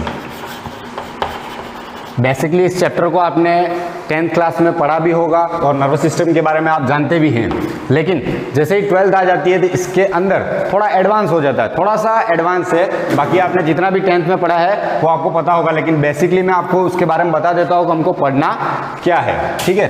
तो नर्वस सिस्टम के बारे में आप जानते हो, नर्वस सिस्टम जो होता है वो क्या होता है, इट इज रैपिड। और रैपिड का मतलब आप जानते हो फास्ट, जो जितना ज़्यादा फास्टली रिएक्ट करता है, ठीक है। आपके एक्सटर्नल एनवायरनमेंट से जैसे ही आप स्टिमुलस को देखते हो और आपकी बॉडी उसके हिसाब से जितना फास्ट रिएक्ट करती है, तो रिएक्ट करने के लिए जो रेस्पॉन्सिबल सिस्टम होता है वो सिस्टम कौन सा होता है, नर्वस सिस्टम। तो nervous system basically it is rapid. Why rapid, इतना फास्ट क्यों होता है? इसका रीज़न होता है इट प्रोड्यूस इलेक्ट्रिकल सिग्नल्स।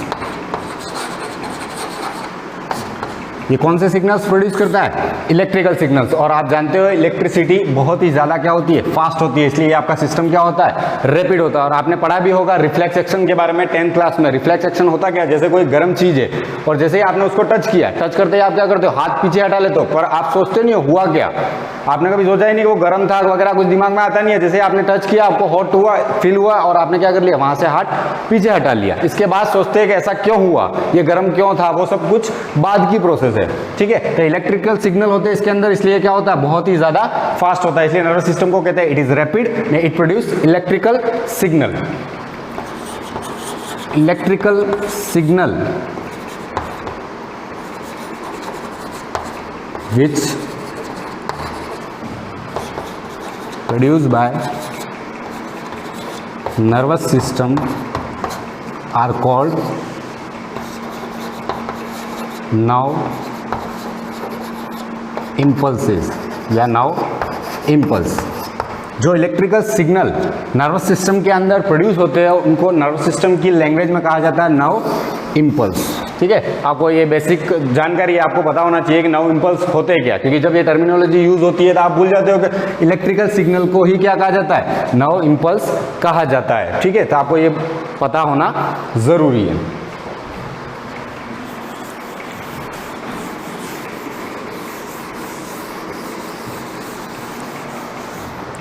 तो जैसे ही अपन नर्वस सिस्टम की बात करते हैं तो it is divided into 2 parts, क्योंकि नर्वस सिस्टम जो होता है वो नर्व टिश्यू से बना होता है। किससे बना होता है? Nerve tissue. और nervous system basically derived from ectodermal, या नर्व टिश्यू जो होते हैं आपके क्या होते हैं, एक्टोडर्म ओरिजिन होते हैं, ठीक है क्या। तो nervous tissue is derived from ectoderm. तो ये नई टर्म है आपके लिए, व्हाट इज एक्टोडर्म। तो आपने कभी पढ़ा नहीं हो, लेकिन मैं आपको बता देता हूँ जर्म लेयर के बारे में। जर्म लेयर, ठीक है।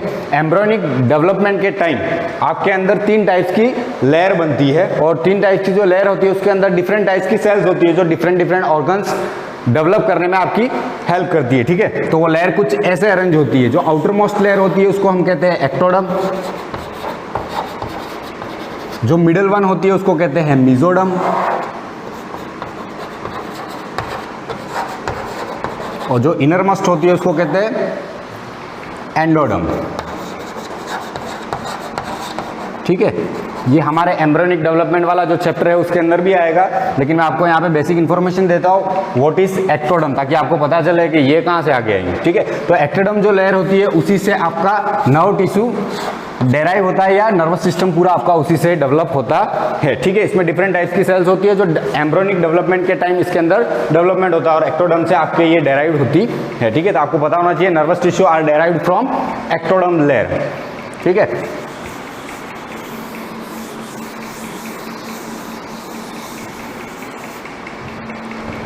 आपका जो पूरा नर्वस सिस्टम होता है वो 2 डिफरेंट टाइप्स की सेल्स से मिलकर बना हुआ रहता है। वो है एक तो न्यूरॉन्स और दूसरी है आपकी ग्लाया सेल्स या glia cells, neuro glia cells भी कहा जाता है इसको, ठीक है। 2 टाइप्स की सेल्स होती है आपके नर्वस सिस्टम के अंदर, एक होता है न्यूरॉन्स और दूसरा होता है ग्लाया या न्यूरोग्लिया सेल्स, ठीक है। न्यूरॉन्स जो होता है इसके लिए आपको एक लाइन ध्यान रखनी जरूरी है, क्योंकि 1 मार्क्स का क्वेश्चन कभी कभी इस पे पूछा भी जा सकता है कि neurons are structural and functional unit of nervous system. आपका जो नर्वस सिस्टम होता है उसका स्ट्रक्चरल और फंक्शनल यूनिट क्या होती है? न्यूरॉन्स होते हैं। न्यूरॉन्स एक टाइप की सेल्स होती है, ठीक है, और स्ट्रक्चरल एंड फंक्शनल यूनिट होती है किसकी? नर्वस सिस्टम की। दूसरी बात आपको इसके अंदर ध्यान रखनी है कि ये स्पेशल टाइप्स की सेल्स होती है, special types cells, special types of cells which produce nerve impulse. जो आपके नर्व इम्पल्स होते हैं या जो इलेक्ट्रिकल सिग्नल्स होते हैं जो पहले अपन ने बात की थी, उनको प्रोड्यूस करने का काम कौन करता है? न्यूरॉन्स, ठीक है। तो आपको ये पता होना चाहिए neurons are special types of cells which produce nerve impulses, ठीक है। और सबसे मेन इंपॉर्टेंट बात जो आपको ध्यान रखनी है और मार्क कर देना है इसको कि नर्व सेल्स आर या neurons are not divided.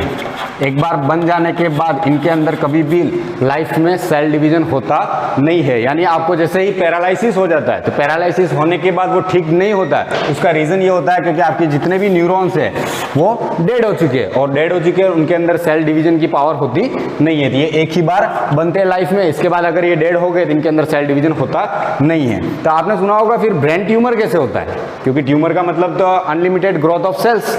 Tumour के बारे में हम पढ़ते हैं, जैसे जिसको हिंदी में अपन ट्यूमर को गार्ड भी कह सकते हैं एक बेसिक लैंग्वेज में, ठीक है। उसको गार्ड नहीं कहा जाता वैसे भी, लेकिन ट्यूमर अपन वर्ड यूज करते हैं, ठीक है। तो what is tumour? Unlimited cell division. Unlimited cell division होने के कारण एक बीमारी होती है जिसको कहा जाता है कैंसर। तो ब्रेन ट्यूमर के बारे में सुना है, पूरा ब्रेन तो आपका न्यूरॉन से बना हुआ है, तो फिर सेल डिवाइड नहीं होती है तो ब्रेन ट्यूमर कैसे होता है? तो ब्रेन ट्यूमर होने का कारण होता है ग्लाया सेल्स। ये सेल्स ऐसी होती है नर्वस सिस्टम के अंदर जो डिवाइड भी होती है, ठीक है, लेकिन इनका काम न्यूरॉन्स जैसा होता नहीं है, ये डिफरेंट होती है, लेकिन बनाती पूरा सिस्टम दोनों साथ में मिल के ही है। तो ग्लाया सेल्स क्या होती है? ग्लिया सेल्स जो होती है आपकी, ये आपके नर्वस सिस्टम को प्रोटेक्शन प्रोवाइड करती है। क्या करती है? Provide protection, strength and packaging of nervous system. Nervous system को प्रोटेक्शन प्रोवाइड करना, स्ट्रेंथ प्रोवाइड करना और पैकेजिंग प्रोवाइड करने का काम कौन करता है? ग्लिया सेल्स या न्यूरोग्लिया सेल्स आपको क्या करती है? प्रोटेक्शन प्रोवाइड करने का काम करती है। किसको? नर्वस सिस्टम को, ठीक है। दे डिवाइड, इनके अंदर क्या होता है? सेल डिवीजन होता है। इनके अंदर सेल डिवीजन होता है और ब्रेन ट्यूमर होने का कारण भी कौन होता है? ग्लिया सेल्स ही होती है, जिसकी वजह से ये डिवाइड होती है और अनलिमिटेड ग्रोथ होने की वजह से, मतलब कोई भी एनवायरमेंटल चेंजेस आया ऐसा जिसकी वजह से ये अगर अनलिमिटेड डिवाइड होती है तो आपको ब्रेन ट्यूमर हो सकता है, ठीक है। और दे डिवाइड, ये ध्यान रखना जरूरी है क्योंकि डिवाइड यही होती है, कभी न्यूरॉन्स आपकी डिवाइड होती नहीं है। ग्लिया सेल्स या न्यूरोग्लिया सेल्स ही आपकी डिवाइड होती है और उनका मेन फंक्शन क्या होता है? प्रोटेक्शन प्रोवाइड करती है, स्ट्रेंथ देती है और पैकेजिंग में हेल्प करती है नर्वस सिस्टम के।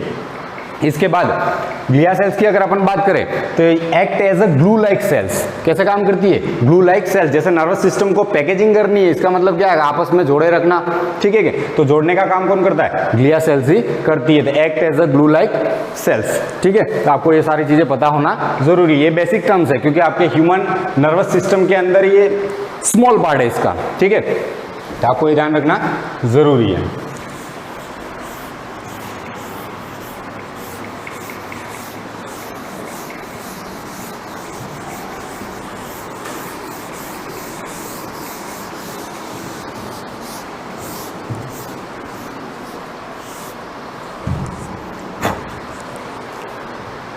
अब अपन बात करेंगे स्ट्रक्चर ऑफ न्यूरॉन्स की।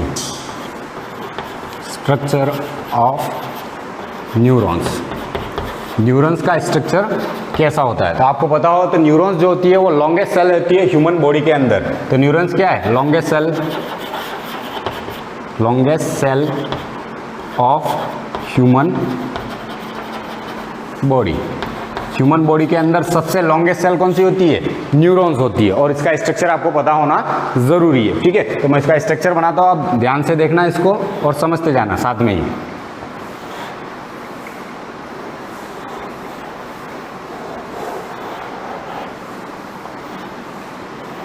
बेसिक स्ट्रक्चर बना रहा हूँ, इसमें कोई ड्राइंग वगैरह ऐसी होनी नहीं चाहिए।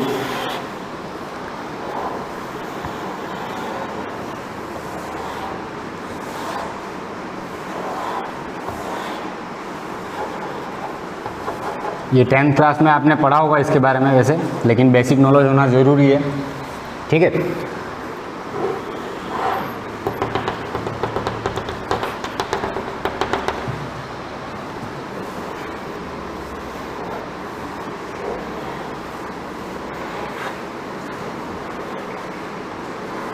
कुछ ऐसी होती है एक सिंगल न्यूरॉन सेल, क्योंकि आपको बनाते समय ही दिख रही है कि लॉन्गेस्ट है, इसलिए ये ह्यूमन की बॉडी की क्या होती है? Longest cell of human body, ठीक है। और दूसरी बात, इसके अंदर जो डिफरेंट पार्ट्स है आपको ये भी पता होना जरूरी है क्योंकि एग्जाम में इसके बारे में पूछा जाता है, ठीक है। तो ये जो प्रोसेसेस अराइज होते हैं from cell body are known as dendrites. इन सबको क्या कहा जाता है? डेंड्राइट्स, ठीक है। इसके अंदर जो सेंटर पार्ट में एक न्यूक्लियस भी प्रेजेंट होता है। इस होल बॉडी को, यहां वाले पार्ट को क्या कहा जाता है? सोमा या सेल बॉडी या फिर साइटोन।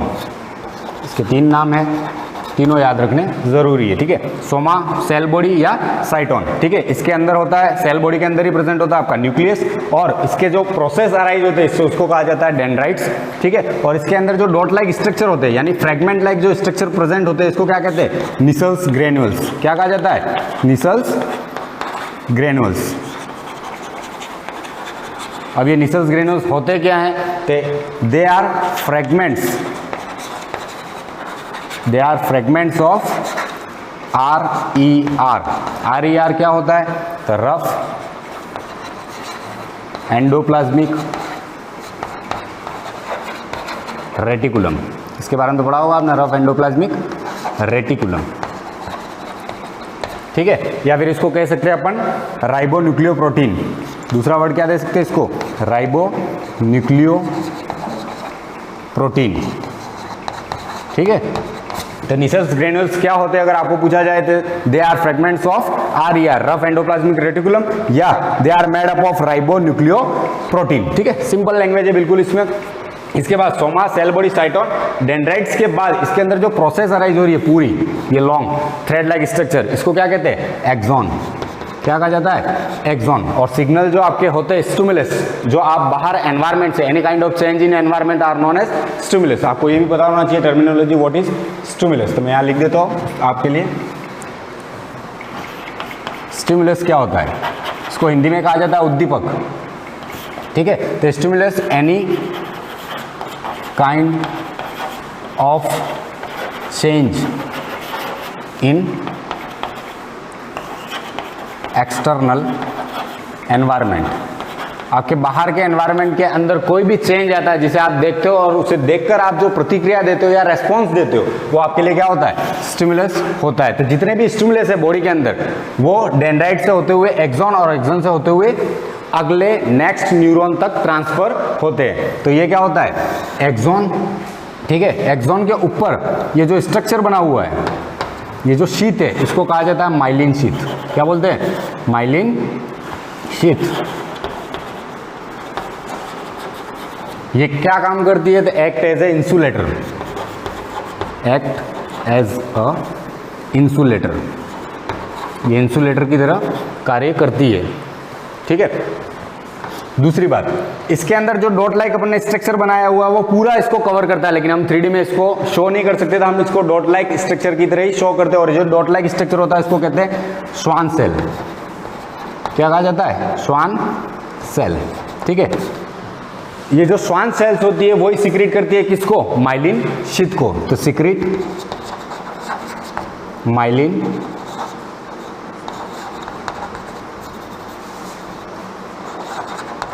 शीथ, ये माइलिन शीथ को सिक्रीट करने का काम करती है। और आपका जो माइलिन शीथ होती है एक्ट एज ए इंसुलेटर, और इंसुलेटर के बारे में आप जानते हो कि ये इलेक्ट्रिसिटी से बचा हुआ रहेगा। मतलब एक्ट एज ए इंसुलेटर क्यों? क्योंकि ये इलेक्ट्रिकल सिग्नल को ही ट्रांसमिट करने का काम करता है, तो उसमें कोई डैमेज आना भी जरूरी नहीं है, इसलिए ये इंसुलेटर की तरह काम करता है आपकी माइलिन शीथ। और माइलिन शीथ को सिक्रीट करने का काम कौन करती है? Schwann cell. और एक बात ध्यान रखना कि जो श्वान सेल आपकी क्या होती है? ग्लिया सेल्स होती है, जो हमने पहले पढ़ रखा है, जो प्रोटेक्शन प्रोवाइड करती है, स्ट्रेंथ प्रोवाइड करती है। तो वास्तव में यहाँ पे क्या कर रही है? वो एक प्रोटेक्शन ही प्रोवाइड कर रही है और एक्ट एज ए इंसुलेटर, ठीक है। तो आपको पता होना भी इसमें जरूरी है। इसके बाद हम जब एंडिंग पे पहुंचते हैं, इनको कहा जाता है, ये सारे जो प्रोसेस इसमें से अराइज हो रहे हैं, इसको कहते हैं एक्सॉन टर्मिनल्स। क्या कहते हैं? एक्सॉन टर्मिनल्स, ठीक है। और ये जो बल्ब लाइक स्ट्रक्चर है, इनको कहते हैं एक्सॉन या एक्सॉन एंड बल्ब, या फिर इसको नॉर्मल लैंग्वेज में कहा जाता है सिनेप्टिक नॉब, जो आपने 10th क्लास में पढ़ा होगा, synaptic knob. Why it is called synaptic knob? इसका रीजन ये है कि यहां से जब दूसरी न्यूरॉन्स की डेंड्राइट जो होती है, ये सिनेप्टिक नॉब से क्या होती है? कनेक्ट होती है। मतलब आपका जो दूसरा न्यूरॉन्स यहाँ से स्टार्ट होगा, उसकी जो डेंड्राइट्स होगी वो किससे कनेक्ट होगी? आपके सिनेप्टिक नॉब से कनेक्ट होगी। और सिनेप्टिक नॉब से कनेक्ट होने के बाद यहाँ पे फिर से एक्सॉन होगा, यहाँ पे फिर से एक्सॉन टर्मिनल्स होंगे या सिनेप्टिक नॉब होंगे, और फर्दर वो किसी और से कनेक्ट हो जाएगी, ठीक है। तो ये जो एक न्यूरॉन्स का डेंड्राइट्स और दूसरे न्यूरॉन्स का एक्सॉन टर्मिनल या सिनेप्टिक नॉब जहां पे कनेक्ट होते हैं, इस प्रोसेस को कहते हैं सिनेप्सिस। क्या कहते हैं? सिनेप्सिस, ठीक है। इसको सिनेप्सिस कहा जाता है, तो इसको नोट डाउन कर लेना आप, ठीक है।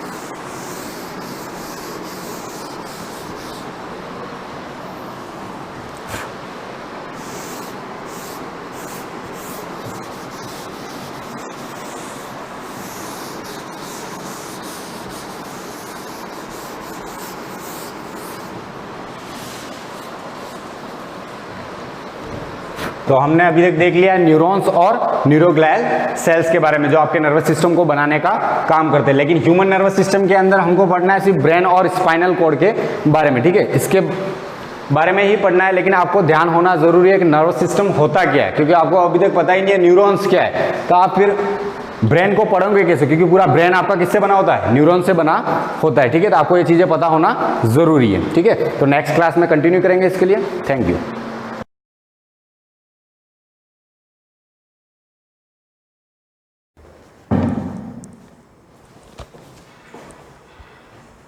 Good morning students, welcome to the class.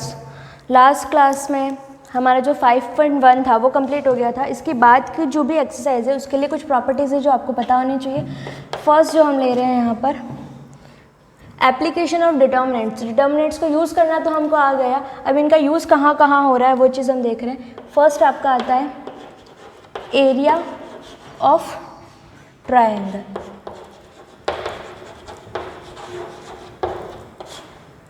किसी भी त्रिभुज का क्षेत्रफल वो कैसे निकाला जाता है? डिटर्मिनेंट का यूज़ करके। अगर आपके पास तीन वर्टिसेस है, त्रिभुज मतलब ट्रायंगल मतलब तीन शीर्ष होते हैं, तीन वर्टिसेस होते हैं। लेट्स कंसीडर कि उसके जो शीर्ष है वो ऐसे है x1 y1 x2 y2 and x3 y3। ये तीन वर्टिसेस है ऑफ एन ट्रायंगल, एक ट्रायंगल के। देन एरिया ऑफ ट्रायंगल क्या होना चाहिए? If x1 y1 x2 y2 and x3 y3 are three vertices, शीर्ष है of any triangle, then area of triangle जो होगा आपका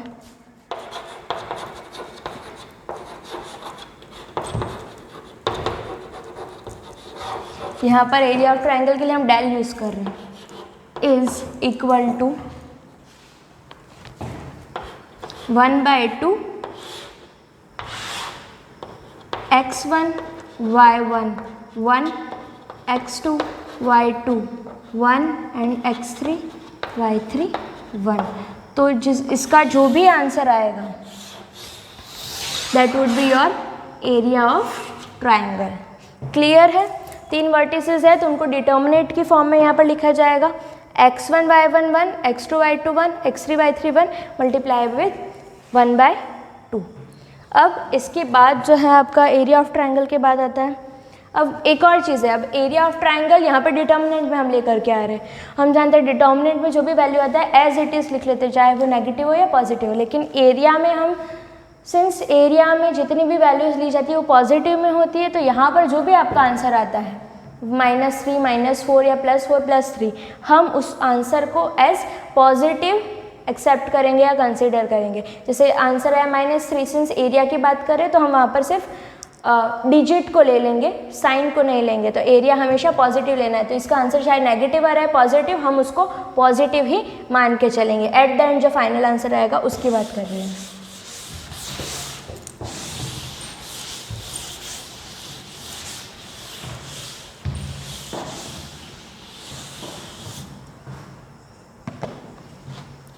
फॉर एग्जाम्पल जैसे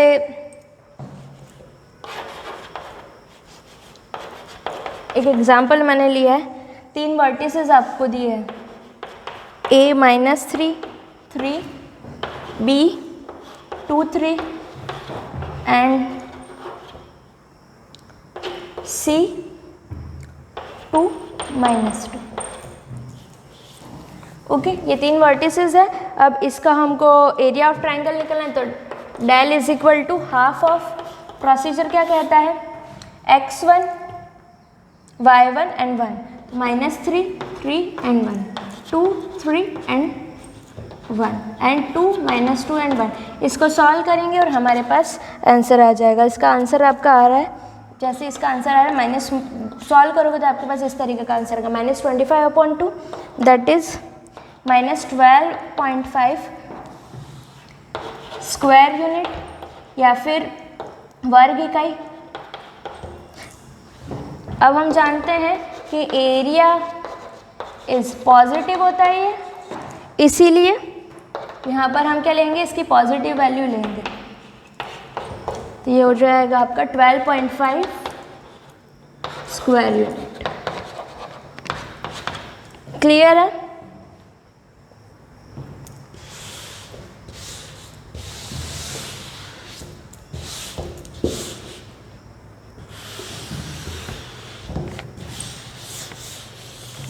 अब इसके बाद जो आपका आता है नेक्स्ट जो एप्लीकेशन है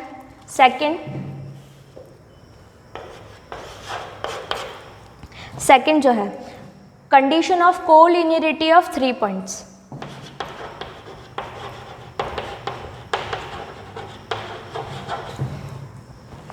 ऑफ कोलिनियरिटी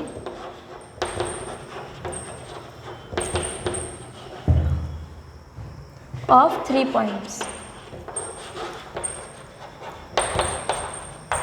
अब इसका मतलब क्या हुआ? किसी भी 3 बिंदु के कोलिनियर होने की, कोलिनियर को हिंदी में क्या कहते हैं? सररेखीय, या फिर एक ही रेखा में होने वाले।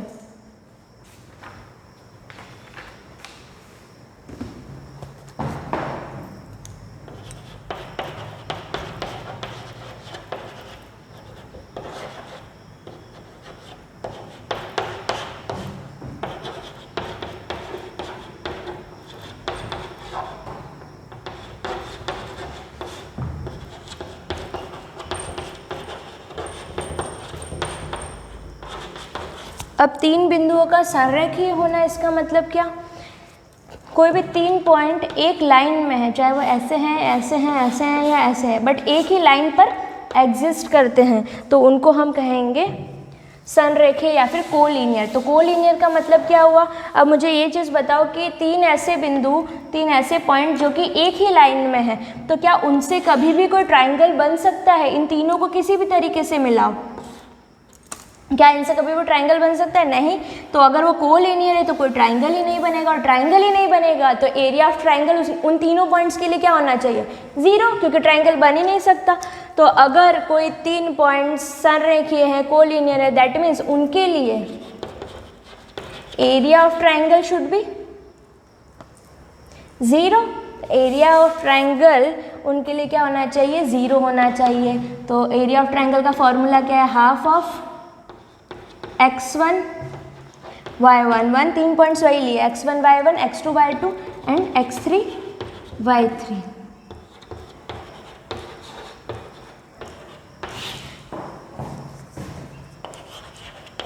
Late x1 y1, x2 y2,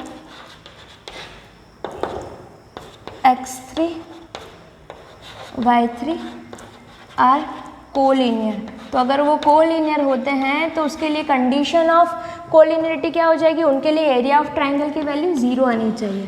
तो ये इक्वल टू 0, तो चाहे आप इसको इक्वल टू 0 करो या फिर ये चीज़ मल्टीप्लाई में उधर जाएगी तो डिवाइड में 0 डिवाइड बाय एनी नंबर 0 हो जाएगा। तो एट द एंड आप इसको इस तरीके से भी कह सकते हैं, x1 y1 1, y1 1, x2 y2 1, x3 y3 1 is equal to 0। तो ये जो कंडीशन होगी आपकी, that is condition of collinearity या फिर। अब इसके बाद जो है कंडीशन ऑफ कोलिनियरिटी आपको पता चल गई, x1 y1 जो तीनों पॉइंट्स का area of triangle should be 0। इतना भी करने की ज़रूरत नहीं, डायरेक्टली हमको फॉर्मूला पता है, दैट इज़ इक्वल टू 0। तो यहीं से आगे चलेंगे। थर्ड जो चीज़ आपके पास आती है कोलिनियरिटी के बाद, संरेखीय होने के बाद,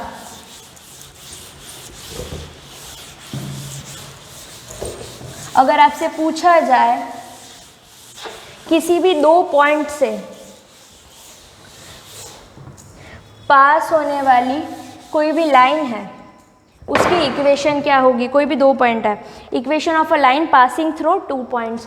कोई भी 2 पॉइंट से पास होने वाली लाइन कि अगर इक्वेशन लिखनी हो, equation of a line passing through 2 points, तो उसकी इक्वेशन हम लिखेंगे कैसे? तो उसकी इक्वेशन कैसे लिखनी है?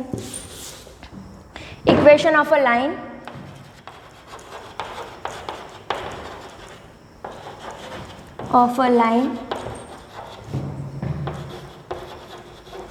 passing through 2 points। इसका मतलब यह है कि अगर आपको कोई भी 2 पॉइंट पहले से दे दिए जाए और पूछा जाए कि इनसे जो भी लाइन पास होगी उसका इक्वेशन क्या है ये बताओ, तो हम कैसे करेंगे उस चीज़ को? तो जब भी लाइन की बात की जाती है तो इसमें कितने नंबर ऑफ पॉइंट्स है, क्या हम बता सकते हैं? ये लाइन ड्रॉ करिए, इसमें कितने नंबर ऑफ पॉइंट्स हैं? इन्फिनिटी, चाहे जितने हो सकते हैं। तो यहाँ पर सिर्फ 2 पॉइंट्स की बात की जा रही है। तो equation of a line passing through 2 points, तो कोई भी 2 पॉइंट हमने कंसिडर कर दिए, लेट 2 पॉइंट्स आर, या फिर अगर इसको लिखना चाहो तो ऐसा भी लिख सकते हैं कि 2 बिंदुओं से गुजरने वाली रेखा का समीकरण।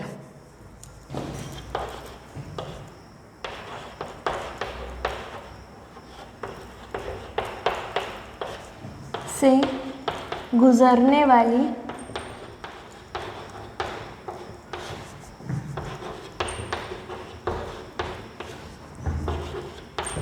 रेखा का समीकरण। ओके, कोई भी 2 पॉइंट गिवन है, उनसे पास होने वाली जो रेखा है उसका समीकरण क्या होने चाहिए, इक्वेशन क्या होने चाहिए। तो सबसे पहले अपन वो पॉइंट कंसीडर कर रहे हैं। If 2 points are, a point ले लिया x1 y1 और बी ले लिया x2 y2, इन 2 पॉइंट से गुजरने वाली जो भी लाइन है, 2 पॉइंट्स आर इस तरीके से, और इससे पास होने वाली जो भी लाइन है उसकी इक्वेशन क्या बननी चाहिए। तो उसके ऊपर कोई एक कोई पॉइंट कंसीडर कर लिया हमने एक्स वाई। लेट P, कोई पॉइंट P है, x Y be any point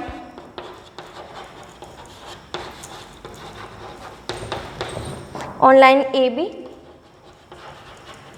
line A B. अब लाइन है तो उस पर बहुत सारे पॉइंट्स हो सकते हैं, तो मान लेते कोई एक पॉइंट हमने मान लिया एक्स वाई। ए और बी तो हमको पहले से पता है, एक्स वाई पॉइंट हमने कंसीडर कर लिया कि मान लेते हैं कोई पॉइंट पी एक्स वाई उसका कोऑर्डिनेट ए बी पर एग्जिस्ट करता है।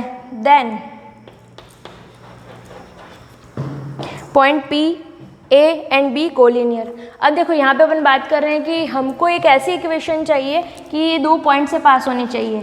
ए और बी से पास होने वाली कोई लाइन है, उस लाइन की इक्वेशन क्या होनी चाहिए हमारे अकॉर्डिंग, इक्वेशन फाइंड करें। तो हम जानते हैं कि इस पर इनफाइनाइट पॉइंट्स हो सकते, बहुत सारे होते हैं, तो हमने सिर्फ एक कंसिडर कर लेते हैं। मान लिया कि कोई पॉइंट पी है जो कि लाइन ए बी पर है। अब ये बात कर दी, ये लाइन ए बी पर है, point A B line A B पर है और पॉइंट बी भी लाइन ए बी पर है। इसका मतलब तीनों क्या है, संरेखीय यानी कि कोलिनियर है। दैट मीन्स तीनों लाइंस यहाँ पे जो let P x Y B यानी point on line A B, then इसका मतलब क्या हुआ कि तीनों के तीनों पॉइंट्स कोलिनियर है। Then point P A and B are collinear. अब कोलिनियर है तो कोलिनियर की कंडीशन तो हम जानते हैं, देयरफॉर यहाँ से क्या हो जाएगा, कोलिनियर की कंडीशन क्या, अभी हमने पढ़ी x1 y1 1, x2 y2 1 and x3 y3 1 is equal to. अब यहाँ पर पॉइंट्स चेंज हो गए, पॉइंट ए बी ये कंडीशन उसकी थी, अब यहाँ पर पॉइंट्स क्या है, ए बी है, बी भी है और सी भी है। पॉइंट्स हमने लिए थे, एक्स वाई लिया है तो फर्स्ट में मैंने एक्स वाई ले लिया, x1 y1 1, x2 y2 1 that is equal to 0। This is the condition of, या फिर कहें इक्वेशन ऑफ। इसको जब हम सॉल्व करेंगे, जो भी इक्वेशन बनेगी, सॉल्व करने के बाद जो भी यहाँ पे बना x1 y1 की वैल्यू क्वेश्चन में गिवन रहेगी, इसके बाद जो भी इक्वेशन बनेगी वो इक्वेशन ऑफ लाइन होगी जो कि उस 2 पॉइंट से पास हो रही होगी। तो ये इक्वेशन ऑफ लाइन हो जाएगी।